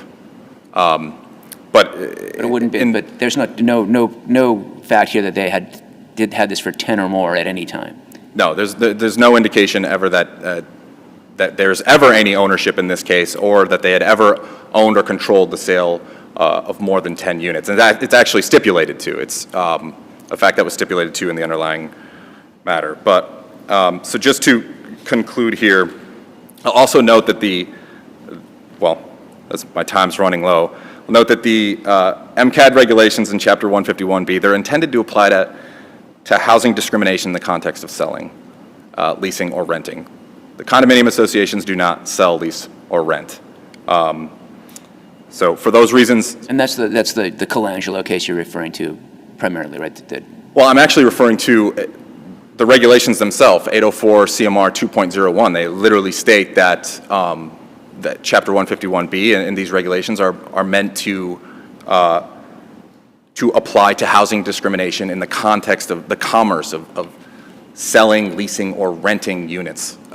This is not, what we have here is not that process. So for the reasons set forth today and for the reasons in our papers, we ask this court to affirm the trial court decision, and I appreciate your time. Thank you. Thank you both. You all did a really interesting case. Good job of representing your clients, and we'll take the cases submitted. We're going to take a brief recess. We'll be back here no more than 15 minutes to hear the last case, which is the Oak Ridge Realty case.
Court is open. Please be seated. Thank you. I took my paper with the number on it, so bear with me a second here. Okay, the fifth case today is 23P 827 Oak Ridge Realty Trust versus Town of Lincoln Planning Board. And I don't have that. Okay, so and introduce yourself, please, because I lost that piece of paper. It's in here somewhere, but I trust you. Good morning. My name is Attorney Timothy Angley here for the appellant. I'm sorry. Say it. Enunciate, Attorney. Attorney Angley. Okay. Thank you. Good morning, Your Honors. We are here on an appeal of the action of the land court of the denial of 59E motion and denial of a motion to amend the complaint. And also there was an appellate motion to take judicial notice, which I believe was not determined either. The basis of the argument of why the case was dismissed, in my opinion, is that the focus on the court was that they were trying to make this case a matter of 48 Section 17, which would be the provisions where you need to appeal a decision of a board, like in this case, the planning board, within 20 days. And so anything that wasn't done in that time frame is going to be time barred forever. And this is a situation that happened back in the 80s. So we are making the argument that this is actually not under that provision, but rather this is under Chapter 240, Section 14A, which allows that we can challenge the bylaw itself, not any special permits that were issued under the bylaw. Am I correct in understanding that as to the version of the complaint that the judge considered in the motion to dismiss, that all of the requests for relief involved some relief specific to your client's property? Yes. Is that correct? Yes. So it wasn't simply a declaration of, for example, the validity of the bylaw. It was a declaration that certain things could or couldn't be done to the property because of whatever your arguments were. Is that right? Right. Yes, I would agree. And I think that argument sort of came in heavily because we were attempting to demonstrate some of the effects of the bylaw and how it affected the property, not necessarily the agreement of the permit.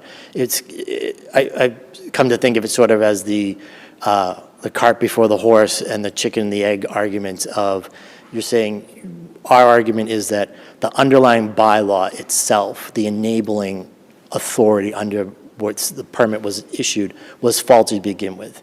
Starting back in 1929, the town of Lincoln didn't allow for public use on private land.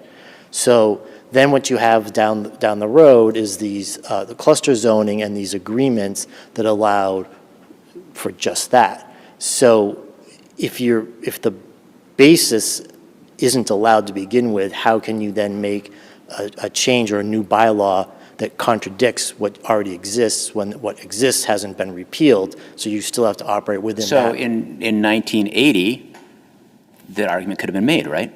Excuse me? This argument could have been made in 1980. It's been the last. So when it was issued, when the developer should say, no, you can't put this restriction on me. Right. And they could have brought that within 20 days. They could have, but they didn't. And because the reason it wasn't brought at that time was because you were dealing with a developer who was trying to make a profit off of the sale of the land, who was going to be agreeable to whatever terms the town was offering in exchange for their permits. Including giving up certain rights to use of the land. Right. It's not necessarily a voluntary situation, as you know. Sometimes when you're negotiating with towns, it's all right if you want to build an extra unit, you're going to give us this. So, but how does this not come around to saying that the special permit shouldn't have been granted? I think that what we're saying here is that the basis of the enabling clause was wrong to begin with. So the fact that they went and issued permits off of the faulty base structure is a consequence of the fact that the bylaw itself was in error, and in our opinion, still remains in error. So to demonstrate some of the effects of what happens down the road and sort of bring in the arguments, which is sort of like the constitutional arguments and the fact that you still can't have public use on private lands, we demonstrated and we talked about that the walking trails were originally intended to be sort of for the town of Lincoln and then expand to the Commonwealth. And now it's sort of would include everybody in the world. And Well, so that move I get, because the town can't have a public land that's just for the town. The public land has to be for the public. Right. I get that's why it's the whole Commonwealth and not just the town of Lincoln. Right, and I think that because we're demonstrating this is sort of what happens along the way, but the basis for allowing this to happen goes back to that original argument that the bylaw itself shouldn't have been allowed in the way it was. And Section 14A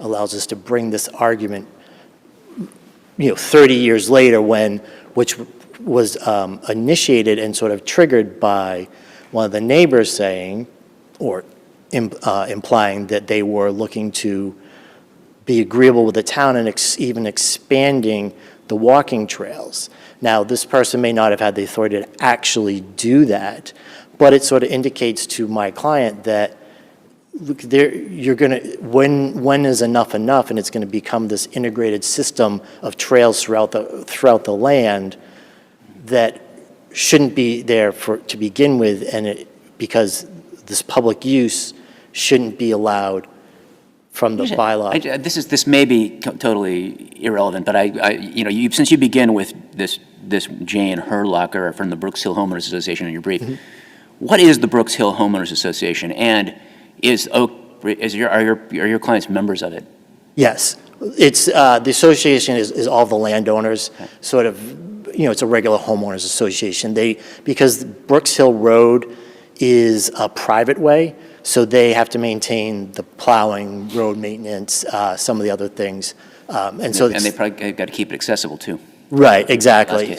And so they, in the original, set aside this open space land, which is several acres, and has frontage along Brooks Hill Road, so that there's access to this land. That if you were gonna make that public gathering area or whatnot, there was the ability to get there, and they didn't need to do all the easements that have now turned into trails, which have turned into just expanded public use, which we highlight as an example of that it's not just a matter of my client being irritated someone walks their dog on the property. It's turned into almost like I said, a public trail system that was way beyond the scope of whatever should have been contemplated and would normally be found in a cluster zoning community. When you're building something nowadays and you agree that you can put in an extra 5 units as long as you set aside some acreage, that acreage isn't generally for the public to come on, it's for the community, for those houses there in that community to be able to use as open space. In the other side's brief, they comment about a finding that was made by the judge about just what we're talking about here, and I think your argument is consistent with it today. There's a finding that it's on the docket at Record Appendix 116, page 16, that the sole claim raised in the operative complaint is the 14A claim. Right. And that all the other arguments, and you've said it here, were sort of like examples of what flows from it. So, but we're dealing with the 240 14A claim. I'm sorry, what was the question? We're dealing with the 240 14A Yes. claim. That's what's before us. Yes, that's because that is the action that is not time barred at this point, and the basic argument, and it perhaps should have been better fleshed out and more focused in some of the pleadings that came prior, is that the underlying enabling clause shouldn't have been there to begin with, to allow this cluster zoning, to allow these easements being put on. So, I mean, isn't the purpose of 14A to test the validity of the extent of a bylaw? So for example, if you are now a developer and you're trying to do a cluster development, and you look at 6.6, court, tell the town that they can't require public land now, and I can do this development, and that provision is invalid. And Right. presumably the judge would say, presumably, it seems, I don't think anybody disagrees, that yes, that's invalid, so it's a taking, it's not correct. Yes. But we could say, yeah, 66A, section 6.6 is invalid, but then what? I mean, then you're saying, then what? Suppose that was the ruling. Then what? How does that affect your client's deed? What my client would be looking to try and do is be able to have the easement on their property lifted, because I'm saying the one that's on the books, it's been on the books since 1980 or 82 or 86, Yes. is invalid. yes, and I think that, as I mentioned before, the open space that the developer designating and gave to the town has access by the public, if that's what was really intended. So there's no need to go around on the back end to access this area that sits over with frontage on the road, that you could put parking spaces and make it a park if you really wanted to. You didn't need to go this way. And because the statute itself allows us to come along 30 years later and say, hey, this shouldn't have been allowed, and the fact that the special permit wasn't recorded until after the property had been sold off by the original developer, you're dealing with an issue too where did they really have the right to be able to impose the easement on the property to begin with, which is another consideration here of that you should have properly recorded it, and therefore owners should have known that this was a restriction that was coming in, as it was. Recall whether there's a citation in your brief to a case that specifically says that a failure to record has the effect that you argue. Is there one? Am I just, Off the top of my head, I can't recall, but the statute itself, I believe, says that in order for it to be valid, I think it's 48 Section 10 says it has to be recorded in order for it to take effect. We recognize that it was signed off by the clerk and by the planning board at the time, yes, but the sort of goes back to the whole idea that because you didn't follow the procedures you were supposed to do, anybody who was buying at that time wouldn't necessarily be aware that there was a restriction on the deed and there was an easement going to be placed on, which again came back from the original idea that this shouldn't have been allowed to exist. But the argument, no one's made the argument that there was no notice, that they lacked notice and therefore depended on the lack of notice. Right, and I don't know if we can make that argument now because we came along and bought the property after this had already occurred. So why doesn't the Whitensville case govern here, that says the evil to be remedied is a situation where someone may be forced to invest in land and then subsequently find out there are restrictions? No such situation exists here. I honestly don't have an answer for that right now, but what I would say is that the fact that there's a restriction on the property that exists now, we're not precluded from being able to come and make that argument, and I think that was in the Lopes versus Peabody case, that even though there's a restriction, you can come along and challenge it later on, which would be this case. And it may not have been an issue that would have even been litigated if not for the association saying that we may now expand the trails and whatnot. It may have been a matter of being able to let it lie until it became an issue that was going to exasperate or potentially exacerbate the existing conditions and situation on the ground. Could I just ask a couple of isolated questions? They're going to jump around a little bit, but Sure.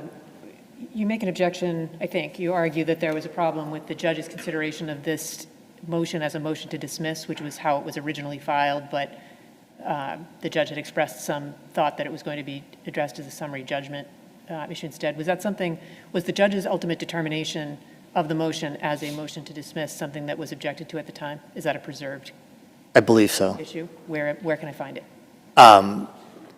I don't know, but I believe that that was the, I may not have been the one who made the argument. It might have been my co-counsel, Mark O'Brien. Okay. And the question about the argument about a discrepancy between the trust's property's tax classification, was that something that was preserved in the trial court? I believe that was mentioned, yes, because the way that the tax law is written, it says that only 61A can be, land that's in 61A can be used as public land, as private land be used publicly. You know where in the record that is? I don't, off the top of my head. In the hearing, or was it in papers? I think it was probably in papers. And with respect to the Rule 59 motion, I have a question about the timeliness of the filing there, which I don't think anybody's raised. I'm just unclear looking at the papers. Was that motion filed within 10 days of the judgment? I'm not 100% clear. I think so, but I understand that I'm asking very specific questions. Yeah, without giving much warning about them. So yeah. I honestly, I can't off the top of my head recall. okay, thanks. Okay, well, rest on our motion. Thank you. We'll hear from the town.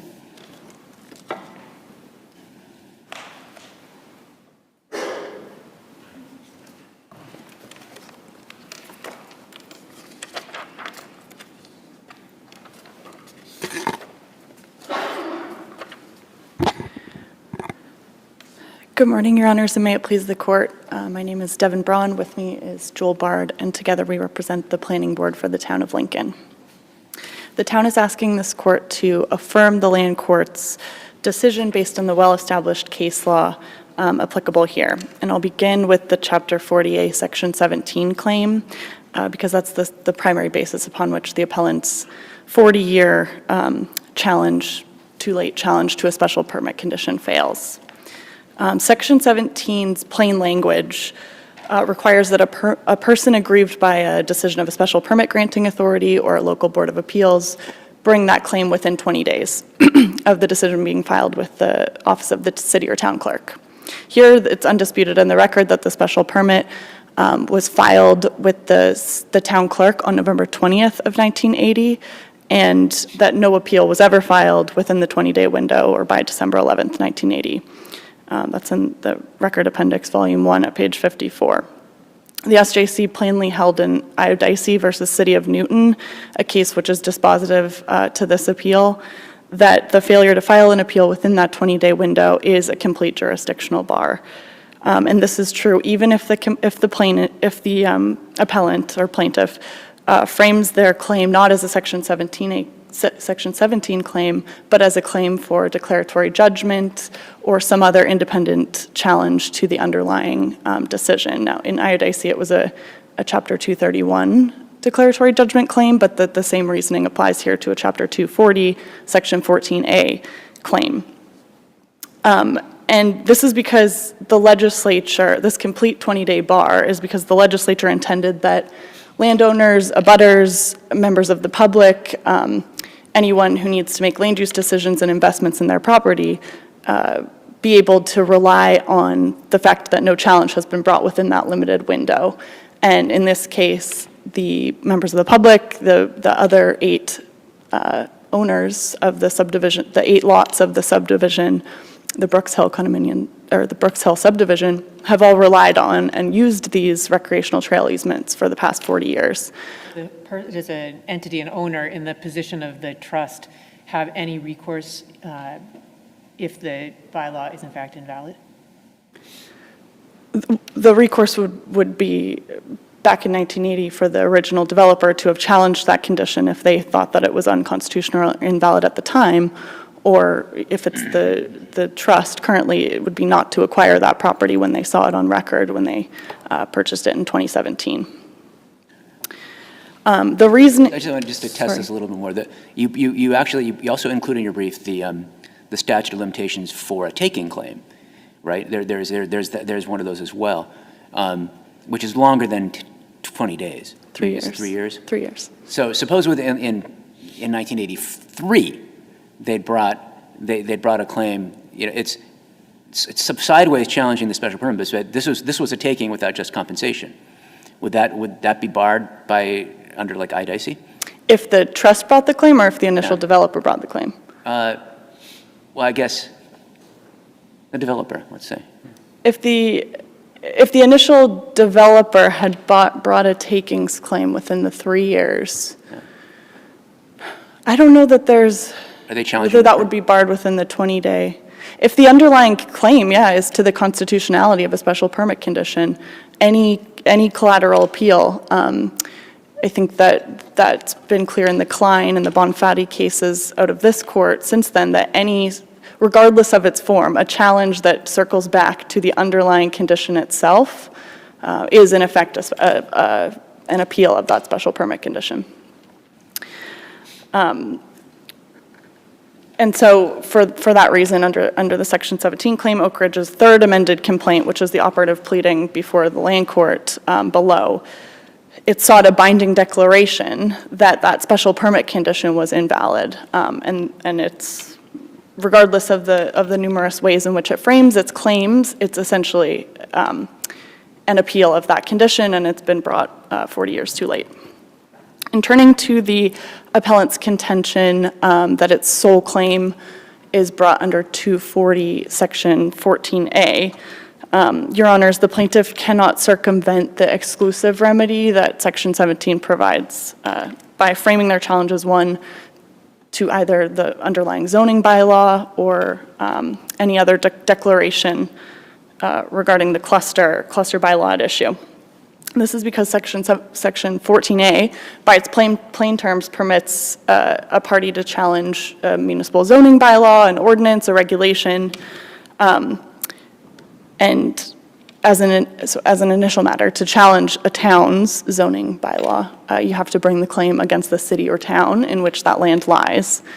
Here, the town of Lincoln was never named as a party, and the planning board is not a proper party to defend the validity of a town law. Although I did notice that in your brief, when you're requesting appellate fees, that you request that we award the town its fees. You don't say planning board, even though you say the town's not here.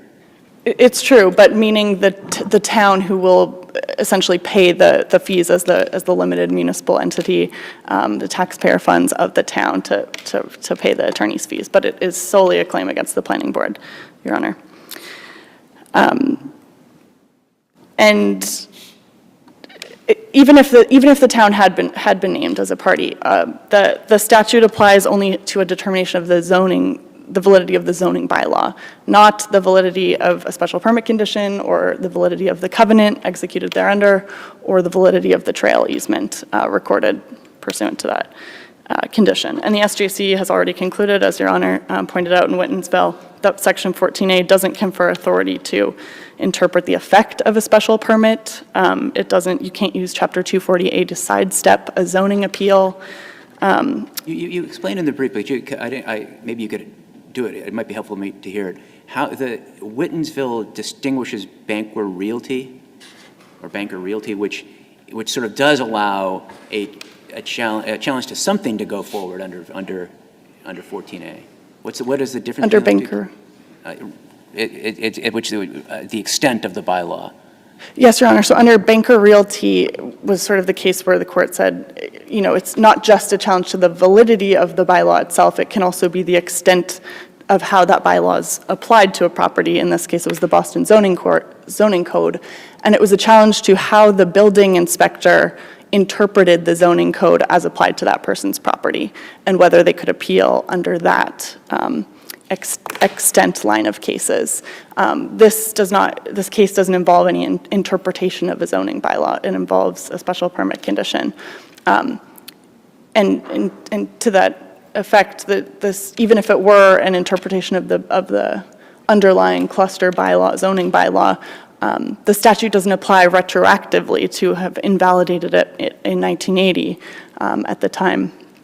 At the time, it only applies to sort of present or future uses of land because the purpose is to prevent a landowner from, is to get a declaratory judgment without any actual controversy so that a landowner can not be forced to invest in land and realize the restriction applied in some way. Obviously, in this case, where Oak Ridge acquired the property in 2017 on full notice of the easements and the restrictions that were applicable to its property. That line of reasoning doesn't apply. Can a party under 14A challenge a bylaw like in the abstract, or does there have to be an as-applied thing? Does there have to be some sort of case or controversy where they're saying it's going to affect me somehow? Yes, you can. There doesn't have to be a case or controversy, but it does have to affect the person's land. If you're going to challenge someone else's use of your land, it has to affect you. There is like a minimal standing. There is a minimal standing requirement, though. The SJC has stated that standing is a relative misnomer in that context. But in using the remainder of my time, I just note that any challenge to the cluster bylaw, again, IODIC, the Sergi case, Klein, they all state that any attack on the bylaw, the underlying validity of the bylaw itself, is essentially an attempt to sidestep the appeal, and the developer, if they had an issue with the constitutionality of the bylaw, could have raised that challenge themselves. I believe I heard appellant's counsel say that they were not raising any claims other than the 240-14A, but just to briefly address the references to spot zoning and takings claim and it would just, for spot zoning, the lot in question is, again, subject to a special permit. There was no rezoning of property. There was no singling out of property for zoning, and the concept is inapplicable to the facts at hand. Under the tax classification statutes, the appellant didn't point to any private cause of action that I think would allow it to bring such a claim. And I do believe the record suggests that all of these ancillary claims were waived below when the appellant's counsel stated that it's, quote, sole claim, unquote. That's in the record, volume 1 at 16 was the 240-14A claim. So they raised them in the papers, but I think appellant's counsel conceded that it was just to show some of the effects that the property owner was experiencing and not true legal claims. But in any event, the court should reject any cursory reference to waived claims or undeveloped legal theory that don't rise to the level of appellate argument. Finally, I would just note that the motion to amend the judgment or to amend the complaint post-judgment were properly addressed to the considerable discretion of the trial court, who was in the best position, knowing the procedural history of the case, to determine, and that ruling shouldn't be disturbed except upon a showing of a clear abuse of discretion. Here, the facts and the legal theories have all remained unchanged since 1980. Any other amendments would have been futile, and the judge appropriately determined as much. I would just finally ask that the court reject Oak Ridge's request for any attorney's fees. They were not requested in the court below and were waived. And Oak Ridge was not the prevailing party below, so it would be improper in any event. But I do submit, Your Honors, that this is one of the rare cases, circumstances in which the planning board is entitled to an award of its attorney's fees, because the appeal is insubstantial based on the well-established case law in this area, and I would reserve that right on behalf of the board. In short, unless Your Honor have any further questions, however Oak Ridge characterizes its claims are really challenges to the special permit that were brought 40 years too late, and the sound judgment of the land court and thorough, well-reasoned decision should be affirmed. Thank you. Okay, well, thank you. The case is submitted, and that'll conclude today's sitting. I want to thank the court officers and the excellent job for the clerk, and we'll be in recess.